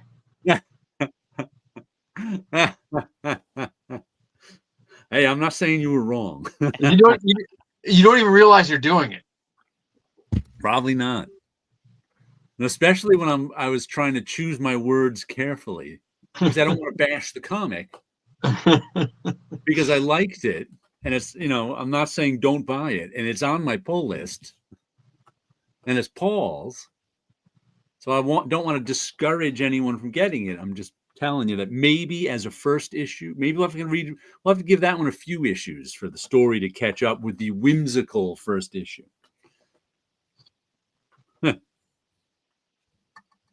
What is the name of that book? I want to pick it up. The Seasons. The Seasons. Undead Quinn says that Sacrificers is a slow burn to build up. That's another of the Rick Remender written ones, which slipped by me. I know I've seen some people reading it on YouTube, but I did not get the Sacrificers, and I did not even remember it being out for some reason. And works issue to issue. That's good. So the next book that I picked up is Thundercats issue number 12. And I do promise one of these days I will read this book. You've gotten how many issues without reading it? I believe 12 issues. 12 issues. And I think I read the first 3 and I was like, I don't know. I'll keep going with it. But I don't know. And then I haven't really been back since. But it's a beautiful Chitara cover. One of at least 2 pages. There's page 1 and there's page 2 of all those alternate covers for the book. And it looks like there's a love story. This one seems to be focusing on Chitara. Mm-hmm. And it looks like she might be getting together with Tigra, which there's always been hints of it through the different series. After you read those 9 issues, you'll know. Whoops. I'll know eventually. But by the time I read the series, the book will probably be canceled. But there you go. Oh, Sleepy says, comic book guy is my hero. And Undead Quinn, those covers hot. Chris, speaking of comic book guy, were you here last fall when I read after I had read the book, The Confederacy of Dunces? Have you ever heard of it? It's a novel, not a famous book called The Confederacy of Dunces. I don't think so. Okay. Famous book from the 70s called The Confederacy of Dunces. And I think it even won a Pulitzer Prize for literature. But when I read it, it's one of those books I always wanted to read, but never did. When I finally read it, I was like, holy cow, I know where Comic Book Guy comes from. Imagine a Pulitzer Prize winning novel starring the Comic Book Guy. That they took the Comic Book Guy's entire personality and speech pattern from the Confederacy of Dunces. It's crazy. Well, did they, or did they take, or do people just talk that way? Because we all recognize the Comic Book Guy from comic book shops. But I'm saying, I think people talk. He wrote it about a guy who was like that. But if you were to read A Confederacy of Dunces, you'd go, I heard the whole thing in the Comic Book Guy's voice. The whole thing. It's crazy. And he's a nut, lives with his mother, isn't well socialized, has delusions of grandeur in his own head, can't hold the job. Especially, he's got a degree in folklore mythology. Maybe not that exact degree, but it's like, yeah. 62 Lefty Blues said, Confederate Dunces, it's so weird they can't make a movie of it. The only way you could make a movie of it is an animated one starring Comic Book Guy. Oh, there we go. Finity says by John Kennedy Toole. I happen to have a copy right here. Have you read it? Read it.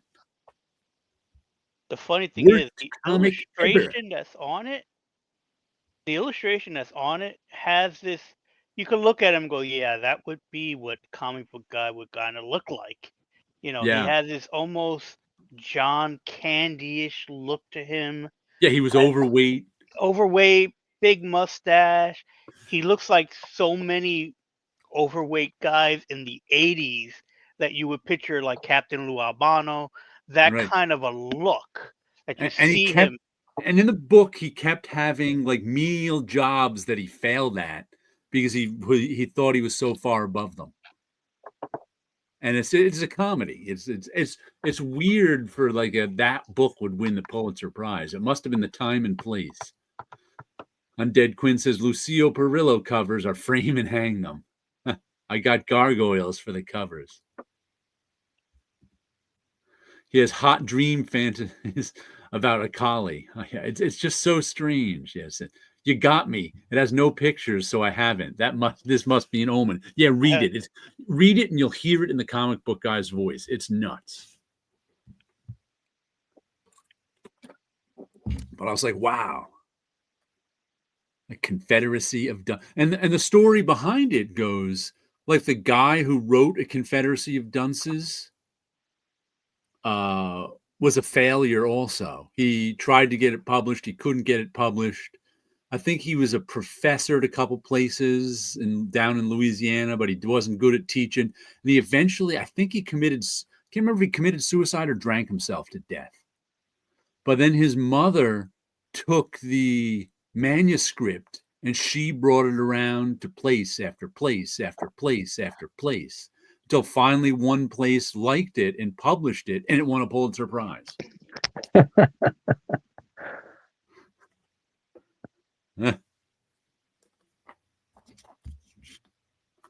Confederacy of Dunces. They're all against me.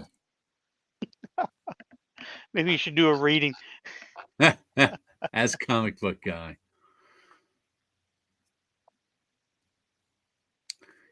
Chris, do you remember the voice of the superfan? This is the voice of the superfan. That's not the one that we were doing. What was it? So superfan, I remember we do commonly we sound something like this. We talk about like our Spider-Man. He's got the black costume. First appeared in Secret Wars. That's why a lot of people think it first appeared in Secret Wars 8, but that's not true because first appearance of the Black Spider-Man suit was in Amazing Spider-Man but chronologically, it appeared in Secret Wars, and that's why that issue is of such importance. But it's not technically the first appearance of the Black Suit Spider-Man. Yes, I was doing it way too slow. So now I think they're both out there. Yeah. I think both of those guys exist, but Smitty and I were doing that. Smitty and I were doing that like recently, just back and forth. I remember I used to occasionally join in the bullpen when you would do the voice of the superfan. Smitty will often do that when he's like reading through like Bleeding Cool news. Yeah. And so he'll put that voice on, and he heard us. Randy heard us doing that. Yeah. And then Randy started laughing. He goes, and Randy just goes, "You know that guy? you know that?" Like, because he just thought we were doing one specific guy that he'd met at a convention like over and over again over the years. He's like, "Yeah, that guy. He always comes by my table." Like, well, and we're like trying to explain, like, no, he's just a generic. This is just a generic voice, like that's out there. So I just thought I got a big kick out of Randy thinking it was like this I just specific. saw Randy on Wednesday. You did? Yeah, he teaches with me. So Randy's Not- teaching now too. Not the gent. The gent, of course, he goes by Randolph though. That's his teacher. That's his professor name, Randolph. Okay. No, I was talking about Randy Green here in the studio. Oh, Randy Well, Green here. I thought you meant Yeah, yeah, Randolph. The gent. No, this is recently, not 20 years ago. Right. Randy Green. The other does he go by Randolph too? Randy Green. If he does, I've never heard it.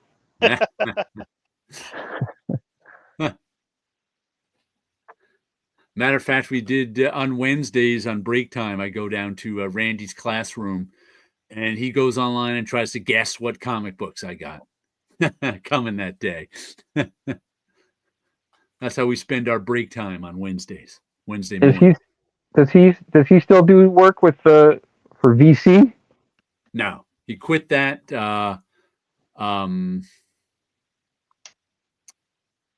He's the reason I can't buy.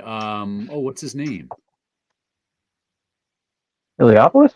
No, not Iliopolis. Jeff Johns. He's the reason I can't buy Jeff Johns books anymore. Did he pull the curtain? Yes.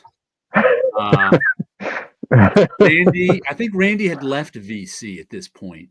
Virtual calligraphy where he was working. Well, I think one of the reasons, he left for two reasons. He couldn't take, when he was working for VC, he couldn't take the endless rounds of corrections anymore. Oh, yeah. He just couldn't do it. Then he went off on his own, and I think he said Mike Martz hired him over at DC.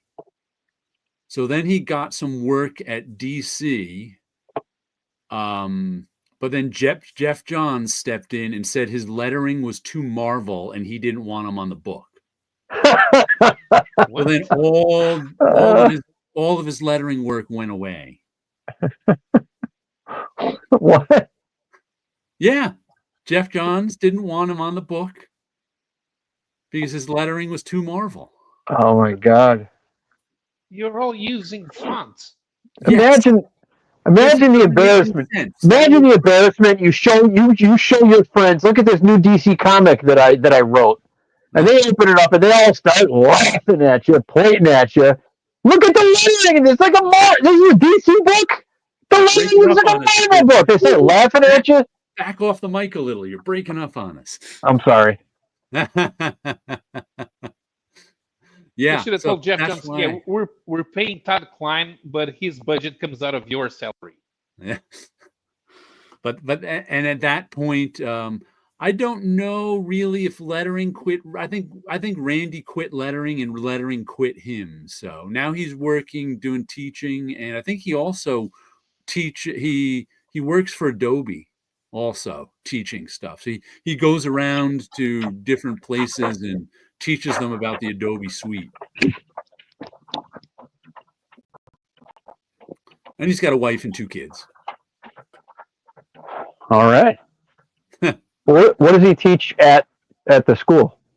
He Adobe? He teaches, let's see, art. I mean, he teaches, right this semester he's teaching digital design, to which I said, why are they still calling it digital design? All design is digital now. And I think there's a class called light color and design. That's it, LCD. But that's not on the computer. That's on paper. You know, he teaches them how to paint with and how to do light design and color on paper. The Gent. The Gent. I used to do a comic about him. And he's doing comics too. He's Wait, doing his was it own late- comics on the side. Is it still Lazy Comics, or is it something else? I think it's still Lazy Comics. But I forget. I didn't get his. I think he put one out a few years. He's been working on one. Do you remember? He did one about the Sharon Tate murders, I think it was. But I don't know if he ever published it on paper. He published one before that on paper, but I didn't get any. His printing ran out because it's too expensive to print another printing.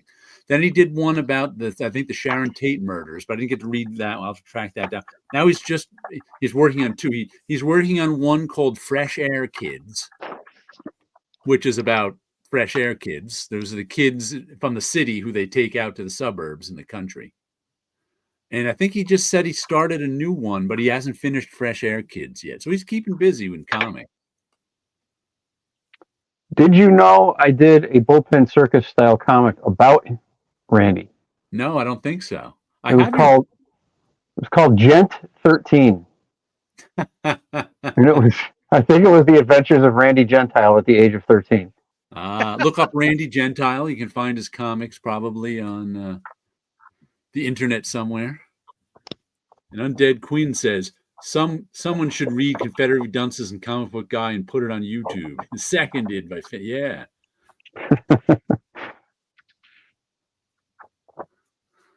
But yeah, that's why I was buying because Jeff Johns has a line coming out from Image Comics, and I was buying a few of them. And then Randy told me that story, and I couldn't buy them anymore. I was like, I don't need these. There's plenty of other good comics out there I like.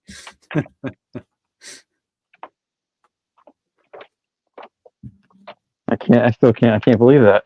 But if Jeff Johns ever wants to come on our show and tell us what the lettering is too Marvel means, we'll be glad to have him on. And he can explain that to us, or tell us that, the story is completely wrong, because who knows, maybe, someone told Randy that just to let him down easy and blame it on Jeff Johns. I have known editors to do that before, but I don't think Mike Martz would. And I don't even know if it was Mike who told him, but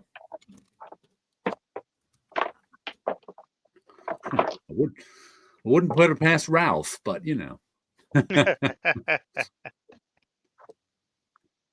Let's see, another comic I got this week. I finally bought the damaged version of Nexus Scourge. And it turns out this is only 2 issues. This one is not drawn by Steve Rude. It's drawn by Kelsey Shannon. But I got to say, it's pretty good. I like the art a lot. It's Steve Rude-ish, but not really Steve Rude. It's been a while since I've read a Nexus comic. I usually buy Nexus, but there hasn't been one in a while. Yeah. But the weird thing about it, well, first of all, I'll tell you the story behind this exact issue. If we look up here, there's a little ding there's a ding in the corner where it's bent, because when Diamond ships books, they often get damaged. And so they're like, well, they reported them as damaged, and Diamond is supposed to send them undamaged ones, but they never did. So usually you'd get the reorder in 2 weeks. And so this week I was like, did you get any of the undamaged ones in? He's like, no, and it's not in next week's either. So it's like, all right, I'll buy a damaged one. And if they happen to get the undamaged ones in, I'll swap it out. But I was like, oh, it's not that big a ding anyway. I don't really care that much, because In 10 years, this will be worth exactly the same as a near mint one, $1. But I prefer it not to be dinged up before I get it.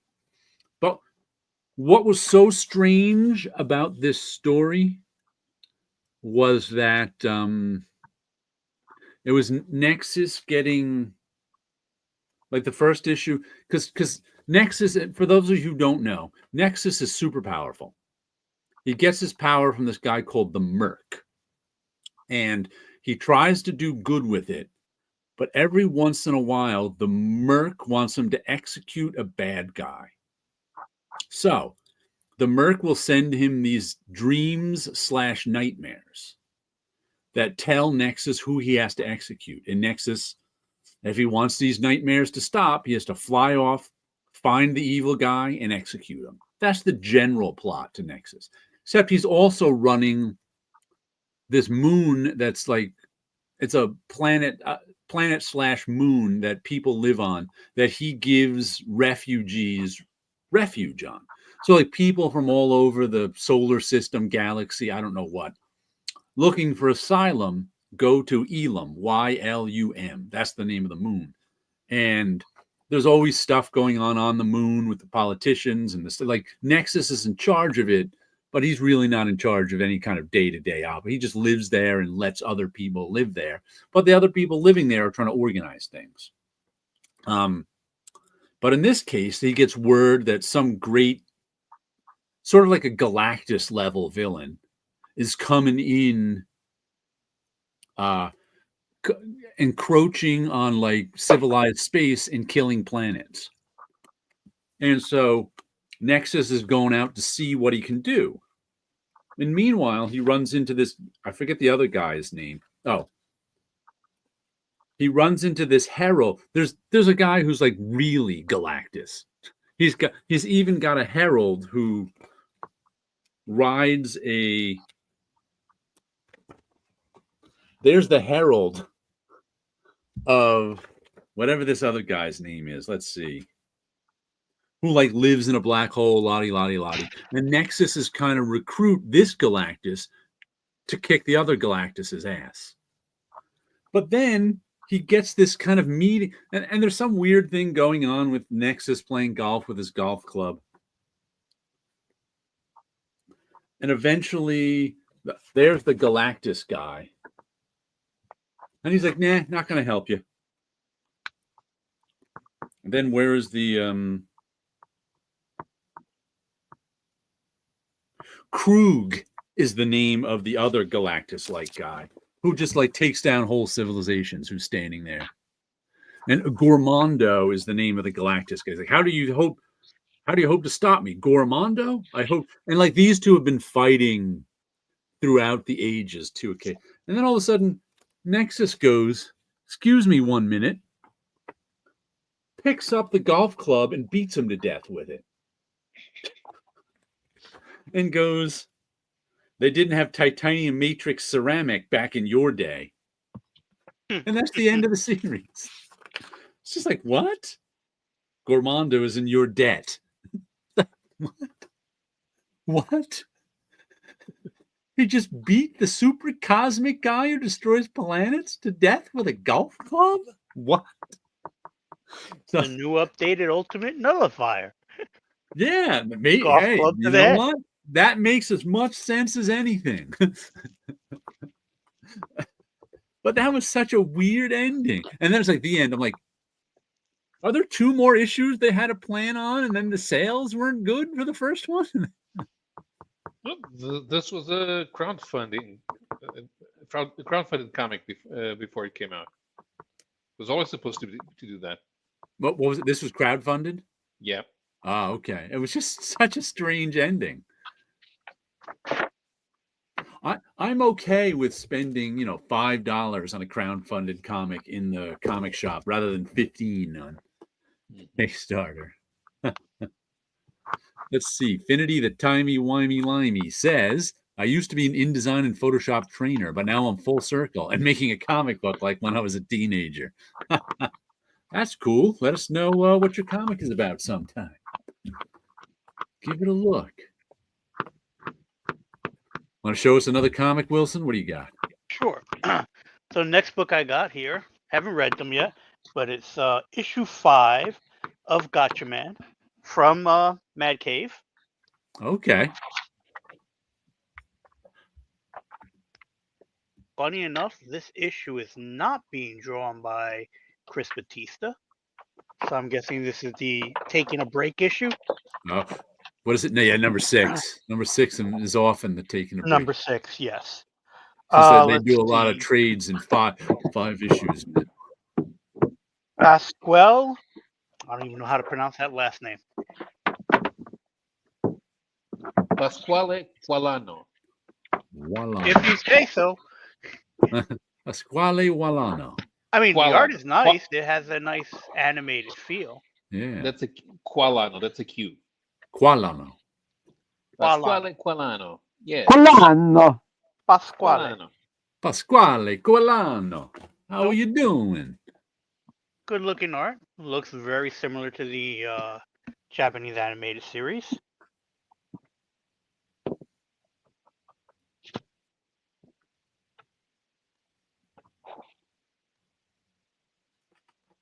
Generic back cover they always use. Looks cool. Yep. Finity says this comic is guaranteed to have no time travel. Maybe visitors from a parallel universe. You want to hear my parallel universe theory? I'll tell Finity that too.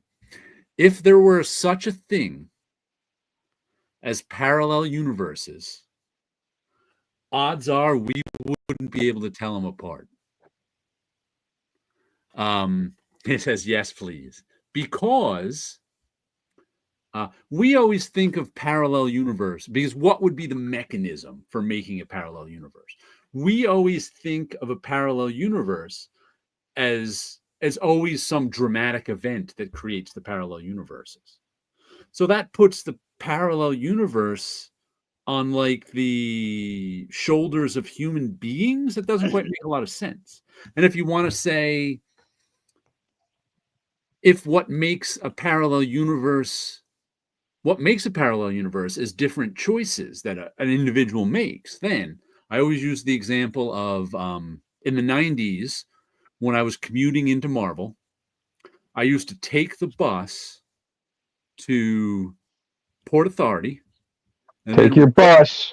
Go catch your bus. And then walk down to Marvel, which was on 28th Street and Park Avenue South. About a 25 minute walk. And I had no set path.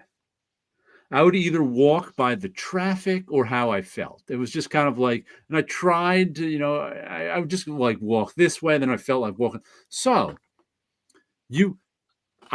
let's just say Jared in the 90s, one day is walking across 40th Street. Now I'm walking down 40th Street. I get to 7th Avenue. I have a choice. I can cross over 7th Avenue, or I can walk across 40th Street and walk down. Now, I made that choice completely randomly. Usually, there was no thought behind it. So let's just say you would have to have a parallel universe for me crossing 7th Avenue and another universe where I walk down 40th Street. Nothing would be different. And that choice had no effect on anything in the world. So I just, by making that choice, I just split off and you'd have to have a universe for every choice I made and then which street to cross. And you'd have to have a universe every day I walked down there. So that's like thousands and thousands of universes right there where there's no difference between them but me walking left or right. So that's when I say, if you were to travel from one universe to the next, you couldn't even tell it was a parallel universe, because the fork happened in the 90s and all I did was walk down a different street. So the infinite number of parallel universes, you wouldn't be able to tell the difference. Same with, Wilson. He may have left a minute later for work that day. Paulo could have, said, I want to go to lunch. And he goes to lunch 30 seconds earlier. So like but everything else would be exactly the same because that choice had no impact on anything. But if parallel universes aren't, because usually the parallel universes are driven by dramatic choices, but that's storytelling. If there was an actual mechanism somehow linked to our choices, there'd be an infinite number of universes that you couldn't tell the difference between. So how do you even get to the one you can? Right. That's my parallel universe hypothesis. There was an episode of Frasier, and what they did in the episode was there was a choice to be made, Right. and the episode was fun because they show us what would have happened of each choice, Right. but it was being played at the same time. Right. And then what happens is by the end of the episode, it didn't matter what choices he made Right. because he ended up at the same place at the end and his life continued. Right. So he didn't, it was either date a woman, one above the other. He had a choice between these two women. At the end, he broke up with both of them, or they broke up with him, Right. and he was right back to where he was. So it didn't make a damn what he chose, Right. because by the end of the episode, those those universes that split merged back together. Mm-hmm. So maybe that's what's going on. Everything splits and goes back, and it's only the dramatic that makes who would these know? parallel universes. But Who would know? in that case, there'd still be an infinite number of branches coming on and off. Yes. So, Yeah. so who would be what? One infinity one infinity is pretty much the same as the next infinity. It's like it's weird. Right. The only difference was somebody somewhere.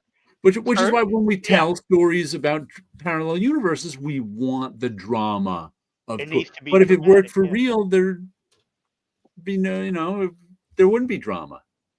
You go back in time to Earth's primordial soup, and you step on the single cell organism from which mammals derive.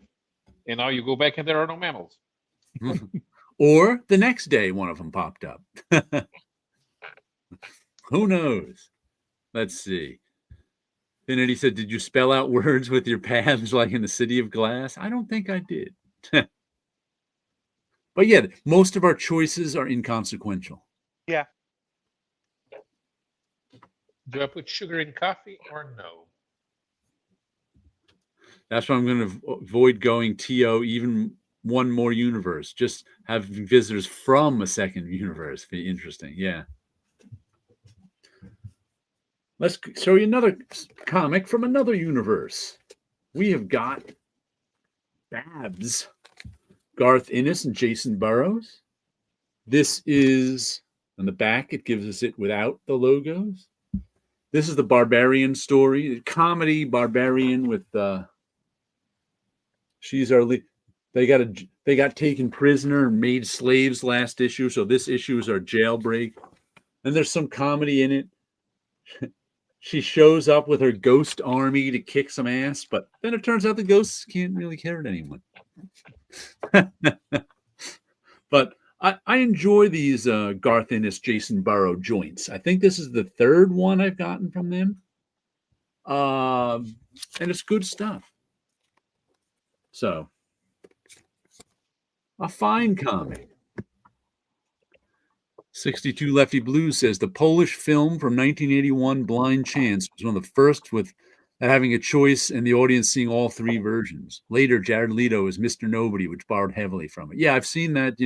They give you, what was that one, the famous one from a while ago, Sliding Doors?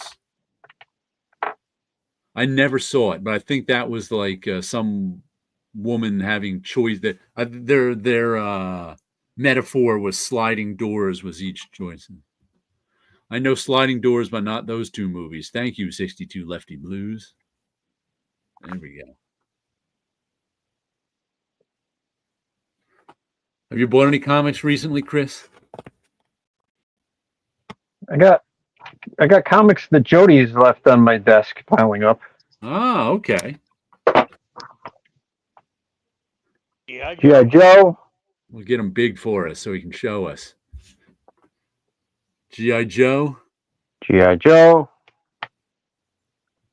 Void Rivals. Got some Energon Universe stuff happening here. Absolute Wonder Woman. That's Okay. number 4. Absolute Batman.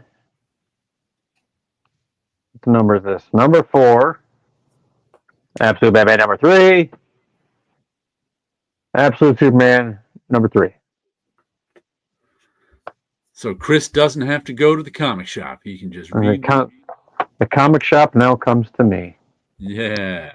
Nice. And there's always Run Lola Run, 3 versions of Bank Robbery, says the 62 Lefty Blues. Oh, yeah. I'm a fan of time loop movies. I like them for some reason. Have you seen The Endless? The Endless? Yeah. Which I don't know that one, I don't think. It's a good one. Who did it? Who's in it? Let me look this up. Okay. Yeah, I don't think I know that one. And there's a lot of them now. I like that Tom Cruise one a lot that I've got the manga for,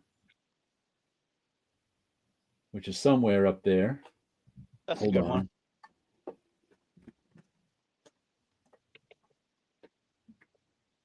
There we go. All You Need Is Kill. Whoops. Good time loop manga that was made into, what was the name of the Death Note creator? Something Tomorrow was the Tom Cruise movie. Oh, it was oh damn. But this is worth a read. I've already read it twice. Read it again. Kill, Die, Repeat. Edge of Tomorrow. What was the Edge of Tomorrow? That's it. Edge of Kill, Die, Tomorrow. Repeat. Good. If Yeah. you've never seen it, it's a pretty cool time loop movie starring Tom Cruise and I forget who else. Edge of Tomorrow, yes. Emily Blunt. Edge of Tomorrow was manga. All You Need Is Kill. Yep. Right. But I actually liked. I enjoyed the movie. I only saw it like 5 years ago, long after it was out. And someone on my Facebook page said it's based on a manga. You should check that out. It's really good. And I got the manga, and I think I liked the manga even better. Let's see, Run Lola Run is more repeating loop trope like Groundhog Day. Yeah, because the 3 stories are consecutive, whereas sliding doors are okay. I don't know if I've said I thought I had seen Run Lola Run, but maybe I really haven't because I didn't remember it was a time loop movie, and I usually like time loop movies. Do you know there was a time loop movie, 2 of them, written by Scott Lobdell? Yes. Can't remember the name of them. Happy Death Day. Happy Death Day, that's it. Yeah, 1 I've and never 2. watched them, but I heard of them, and they were Scott Lobdell. I think if I remember right, I liked the second one better than the first. I think I found the second one first. And I was watching the second one and going and saying to myself, this seems like a sequel, but I kind of enjoyed it. Was okay. I kind of enjoyed it. Then I watched the first one and didn't like it at all. Turned it off halfway through, and then I looked it up and I was like, oh, Scott Lobdell wrote this? I've never been a fan of his writing. Maybe that's why I didn't like the first one. But I remember the second one was better. I don't know if he wrote the second one or not, but I was like, oh, look at that. He's got it. And I think it's like a cult hit. The last time loop movie that I watched and enjoyed is called Boss Level. Yes, I did watch that one too. I enjoyed that a lot because that has that kind of video game kind of feel to it because of just how insane it was. Have you ever seen the original short that they say inspired Groundhog Day? I believe it's called 12 a.m. And it stars. I wasn't aware of that. I wasn't aware of it either till like 10 years ago. 12 a.m. I think it's 12. It stars what is it? That 70s show, Red. You know the guy who plays Red, the father from that 70s show. I can't remember his name. He stars in it, and it's a short, like 20 minutes long, except his loop is his lunch hour. So he's constantly in. His loop is only an hour, so it's especially torturous. So it's like he wakes up and he's at the park. He walks across the street to a park to have his lunch. That's how his loop stops. And when the time hits 1, he's back to the beginning of the loop.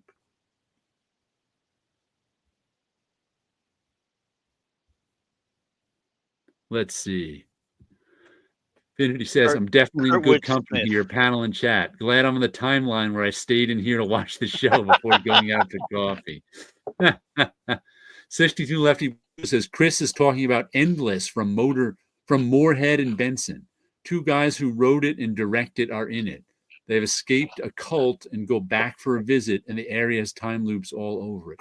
Oh, I think I have seen that. Did that take place in like Eastern Europe or something? I don't think so. Maybe it's a different one I'm thinking of. There's one that took place in like a cult, and 2 guys escaped. Oh, a vague memory of it. Resolution was their first, and as part of, maybe it's Resolution I'm thinking of. Sorry, I'm kind of a film head.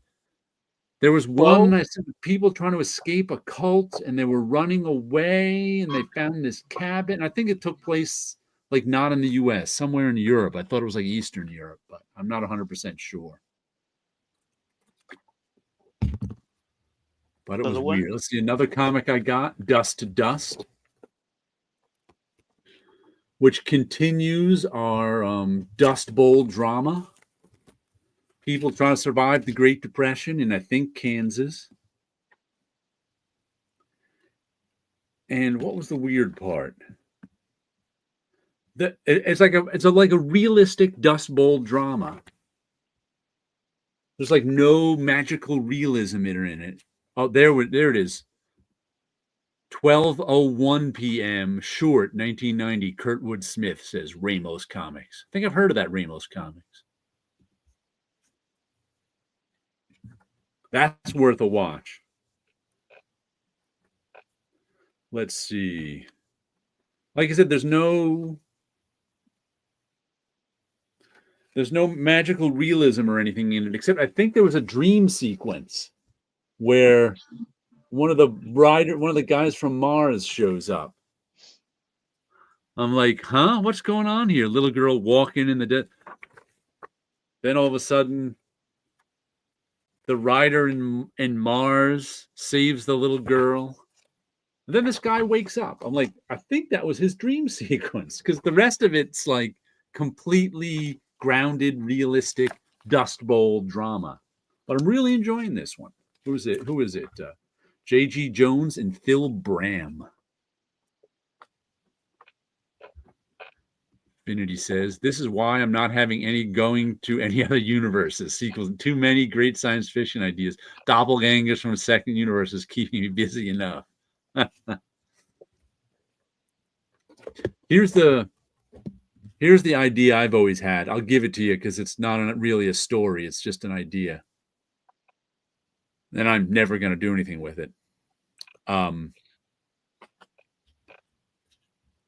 Alternate universes exist. In every other universe, you're the big bad villain who's making things go wrong.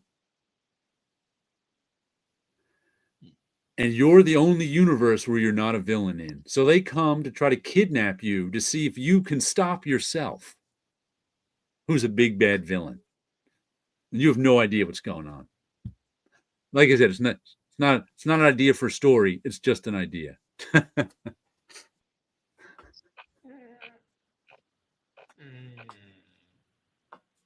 That's kind of similar to Everything Everywhere All at Once. Okay. I have not seen that one. That's too much of a personality change for me.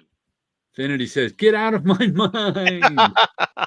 Uh-oh. He's got that story too. 62 Lefty Blue says, check out Safety Not Guaranteed with Mark Duplass and Audrey Applause. Oh, that's new, right? She's a reporter and answers his ad in the paper looking for someone to go with him in his time machine with him. Okay. I cannot possibly be well organized enough and motivated enough to ruin everyone's lives.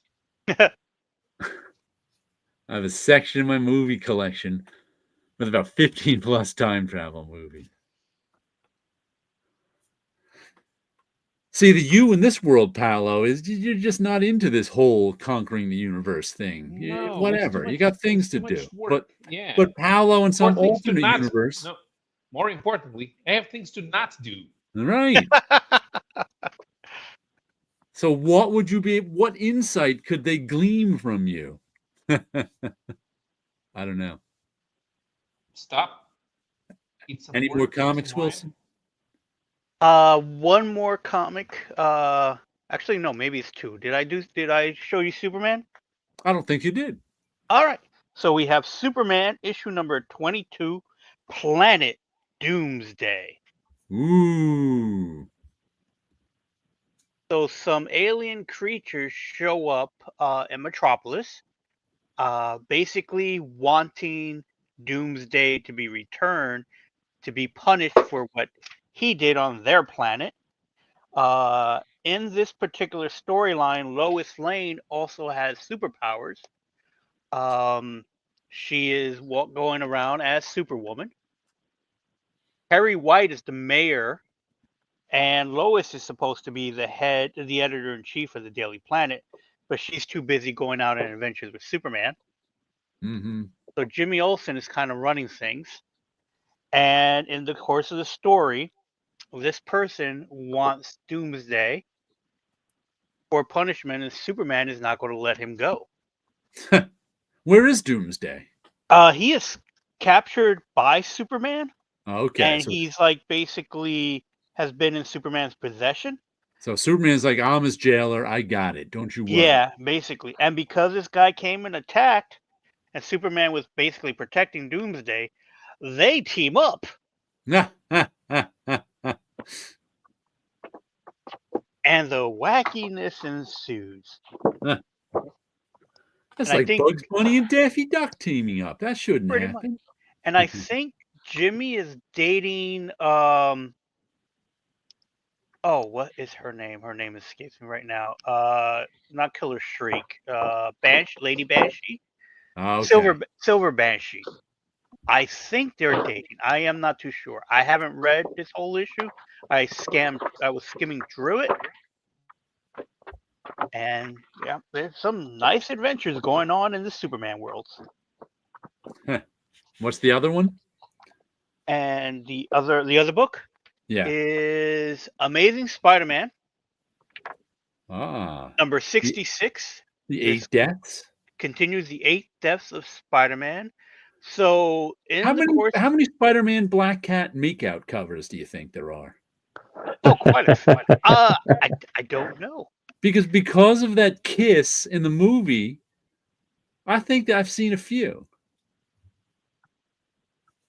I don't know how many. Yeah, I never thought of that till this very moment. So Dr. Doom becomes the Sorcerer Supreme. And he chose his Spider-Man to take his place as the champion against the eight scions of Cigarette. So basically, Spider-Man is not necessarily immortal. He has the ability to die about 8 times. Okay. So that's why it's called the 8 Deaths of Spider-Man. There you go. And so in the course of the story, in this particular issue opens up, we find out that Spider-Man quit. He's like, I had enough. I've died like 3 times already. I don't need to keep doing this. So the course of the story, we bring in the Juggernaut because he is a soldier or a disciple. Not disciple, that's a bad word. He gets his powers from Cigarette. And so in the course of the story, Spider-Man is basically needs to be talked back into going into the fight, and the X-Men are brought into this. There's so many things going on in this that I definitely need to go back and reread it. The only reason why I know some of the information I do know is because they gave us information Right. at the beginning, which I do appreciate. Because, you never know when you're going to start a story, especially if it's in the middle of one, and it gives you the information. And I like the designs. This time it's white on red instead of being black on red like they did the other day on one of the other books. Okay. Let's see. Finity says, I like 12 Monkeys because it's a closed loop, so there are no changes because the time travelers arrived in the past before they left the present. Because, but then again, that removes their free will, so we're back to Heinlein. Yeah. Let's see. 62. Oh, that's a good one. Primer is a great one. Real head turner. Two guys build a machine that can go back in time. I like that one. That's a good. By the way, I think it is Primer. Because even though people don't know that pronunciation anymore, a primer is a book that is a guidebook to someone for something. So if you were like I can remember, I learned that going to college because when I first went to my SUNY Purchase school, they had a primer they handed out that informed you everything about the college. Primer is a paint, like Kamiko primer. Not Kamiko primer, but everyone calls it primer because people don't know primer. So I've accepted that everyone says it primer but me, but I'm still going to say it primer. I'm going to say primer because I just found out what it means. Yeah, anything. If it's a book, it's a primer, not a primer. If it's a paint, it's a primer. Or if it's the book something about that painting. primes something. Like engine, like you need a primer to start your engine, or a primer in a gun. Like there's primer in a bullet starts the bullet going. But yeah, I love that. Primer is really good movie. It's like low budget, and it's mostly about these two guys who low key invented time travel. And you don't even know that till halfway through the movie. It's like 20 years old now. But they're like two guys who they sort of work. They're like scientist computer guys who decided to start a sort of invention club after work. So that like after there was four of them, and they were trying to. I can't even remember what they were trying to invent, but they somehow and it's done like real sort of slowly and just and sort of matter of factly. And slowly they realized they invented this box that's like if they put something in it, it stays in state. It like time travels somehow. You really have to see it to make it under, but it's really a good one. Yeah, Infinity says spoken language comes before written language, so pronunciation is more important than spelling, in his humble opinion. Yeah, I know what you mean. Like primer as sort of a pronunciation has kind of gone away, but I still like it. I think it sounds cool. It always sounds wrong to me. Yeah, that's kind of cool. Well, it sounds wrong to Chris. It's cool because Chris, English, you know that. In English, you also had the two different vowel shifts that changed the way you pronounce things, which ended up not changing the way that you write some things. But in general, the rules on how you spell something are based on what you need to do with your language, which, as I constantly have to remind you, is why the J is pronounced like a Y in Slavic languages. Yeah, primer doesn't have two M's in it, just one, I believe. 62 Lefty Blues says triangle is another one. A group on a boat trip, and their boat sinks, and they get picked up by a giant empty cruise ship. That sounds like Ghost Ship, too. Yeah, it does. Well, that wasn't time travel. That was ghosts. Yeah. It does now, primer. Now it has two M's in it. And here's the last comic I got for the week, which is bigger than a normal comic. Captain Kirk is pronounced sabotage. That's how I say it. Sabotage. Don't tell me how to say it. Blood Train.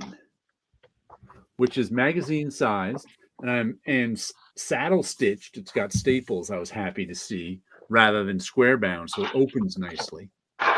And this is a one shot. Who's doing this? Adam Glass, Bernard Chang, and Big Dave Shop. Big Dave. Our bullpen buddy and letterer. And it's 40 pages. $8 for 40 pages. And I just noticed here, I don't know if you can see, it's got a lot of gripper marks on it I don't know if you can see them. Probably not on let's see if I can get them shown here. Oh, there we go. See those? Oh, yeah, you can just see them. It's got them all over.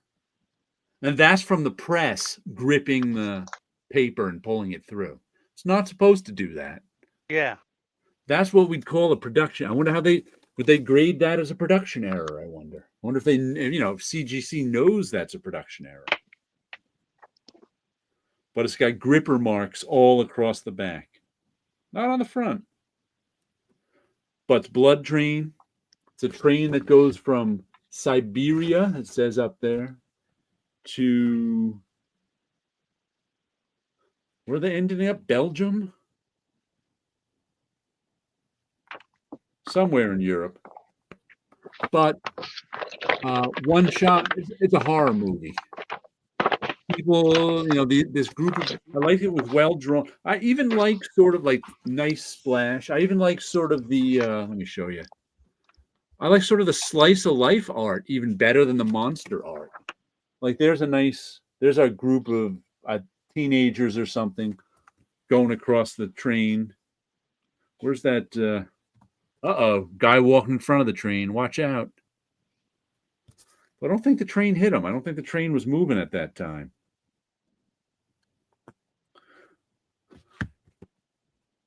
Guys jumping in through the window. But a fun one shot. And I think they're doing more of these one shots. I think I have a couple more I ordered a few one shots like over the last few weeks. So I don't know what this one is. It's by Garth Ennis and Mike Perkins, Freddy the Fix. It says still on sale, but I've never seen it.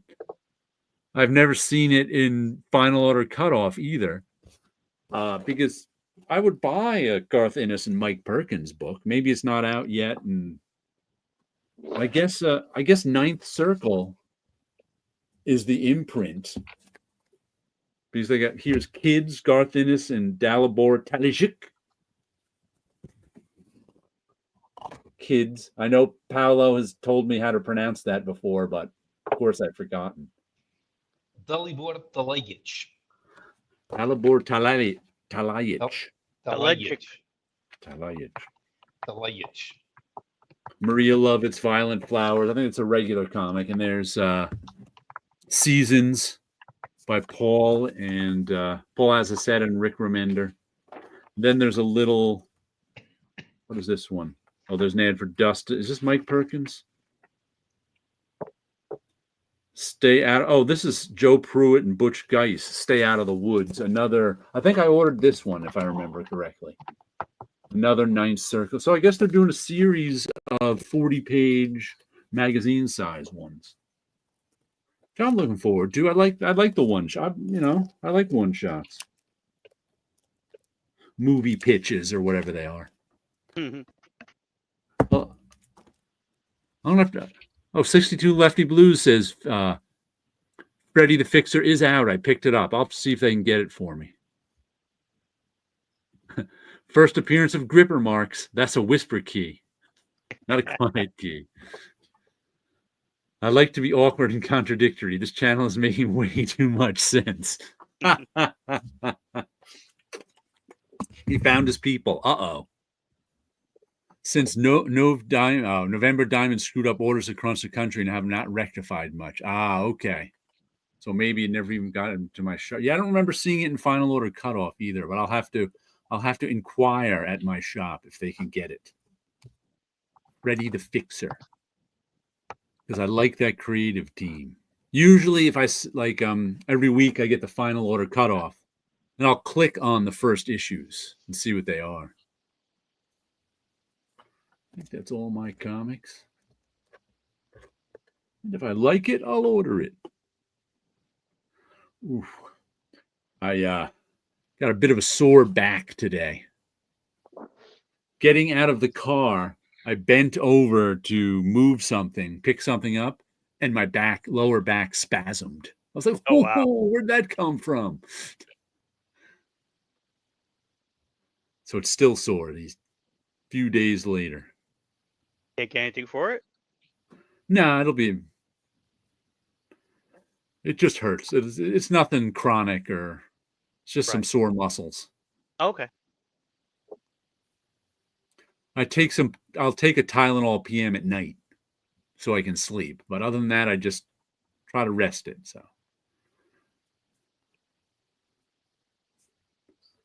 but I'm okay if my not taking anything for a hurt back, because I'm Yeah. the kind of person who would, if it doesn't hurt, I'm going to do stuff when I really should be not doing stuff.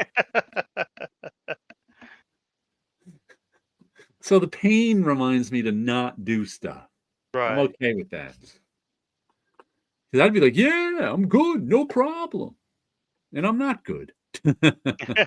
They'll hurt it more. Da-da-da-da. Deal breaker question for panel and chat. What are your views on American Chaykin towered American flag? I loved it when it came out. I was disappointed when Chaykin stopped drawing it himself. And ultimately, I thought it just kind of fizzled out. I went to reread it just a few years ago and was enjoying it, but I only got a few issues in. But it was one of my favorites back when it came out. The old chicken issues are still good. Read Rip and Slab, not today. We're about to sign off. It's getting to our sign-off time. I ordered Matt Horwath's comic Termite Mound. There are 3 issues. Diamond gave my LCS 2 and 3. The number one, the show number 1 is ordered, but that week of Thanksgiving, yeah, Diamond just isn't good. I should have said 1 to 12. I really liked it when it first came out. I haven't really reread it since I reread maybe the first 2 or 3 issues digitally last semester on my train ride and enjoyed them, but I haven't gotten back to it. And I have to put them back on my iPad because I switched iPads. So you remind me I'm going to have to get back to it because I was enjoying my reread of it. And like I said, I haven't read it since you know what it was? It was one of what I like to call the X-Files effect now. X-Files, the show, ended so badly that I forget how good it was. I think the same is true of American Flag. It ended so badly that I forget how good it was. Mm-hmm. I don't recall if I read any American Flags. I know I have to own an issue or 2 here, and because I do like Chaykin's artwork, and but memory of reading. Let's see. The best thing about my unfinished comic is that I managed to bribe Chaykin enough to draw a cover. Oh, that's cool. Nice. New season of X-Files out soon. Okay. I watched that reboot. It was all right. But we should say goodnight for the evening and let Paulo get to bed. Yes. Yep. And I have to get ready for the beginning of NASCAR. That's right. Yeah, It starts this weekend. It's the invitational race. This week, at Super Bowman Bowl. Bunny Stadium. Super Bowl next week, and then Daytona the week after the Super Bowl, right? Yes. Uh-huh. Daytona 500. They do not want to compete with the Super Bowl. That's a very bad idea. Yep. Yeah. All right. So everybody have a good night. Okay. We'll catch you all next time. And have a good one.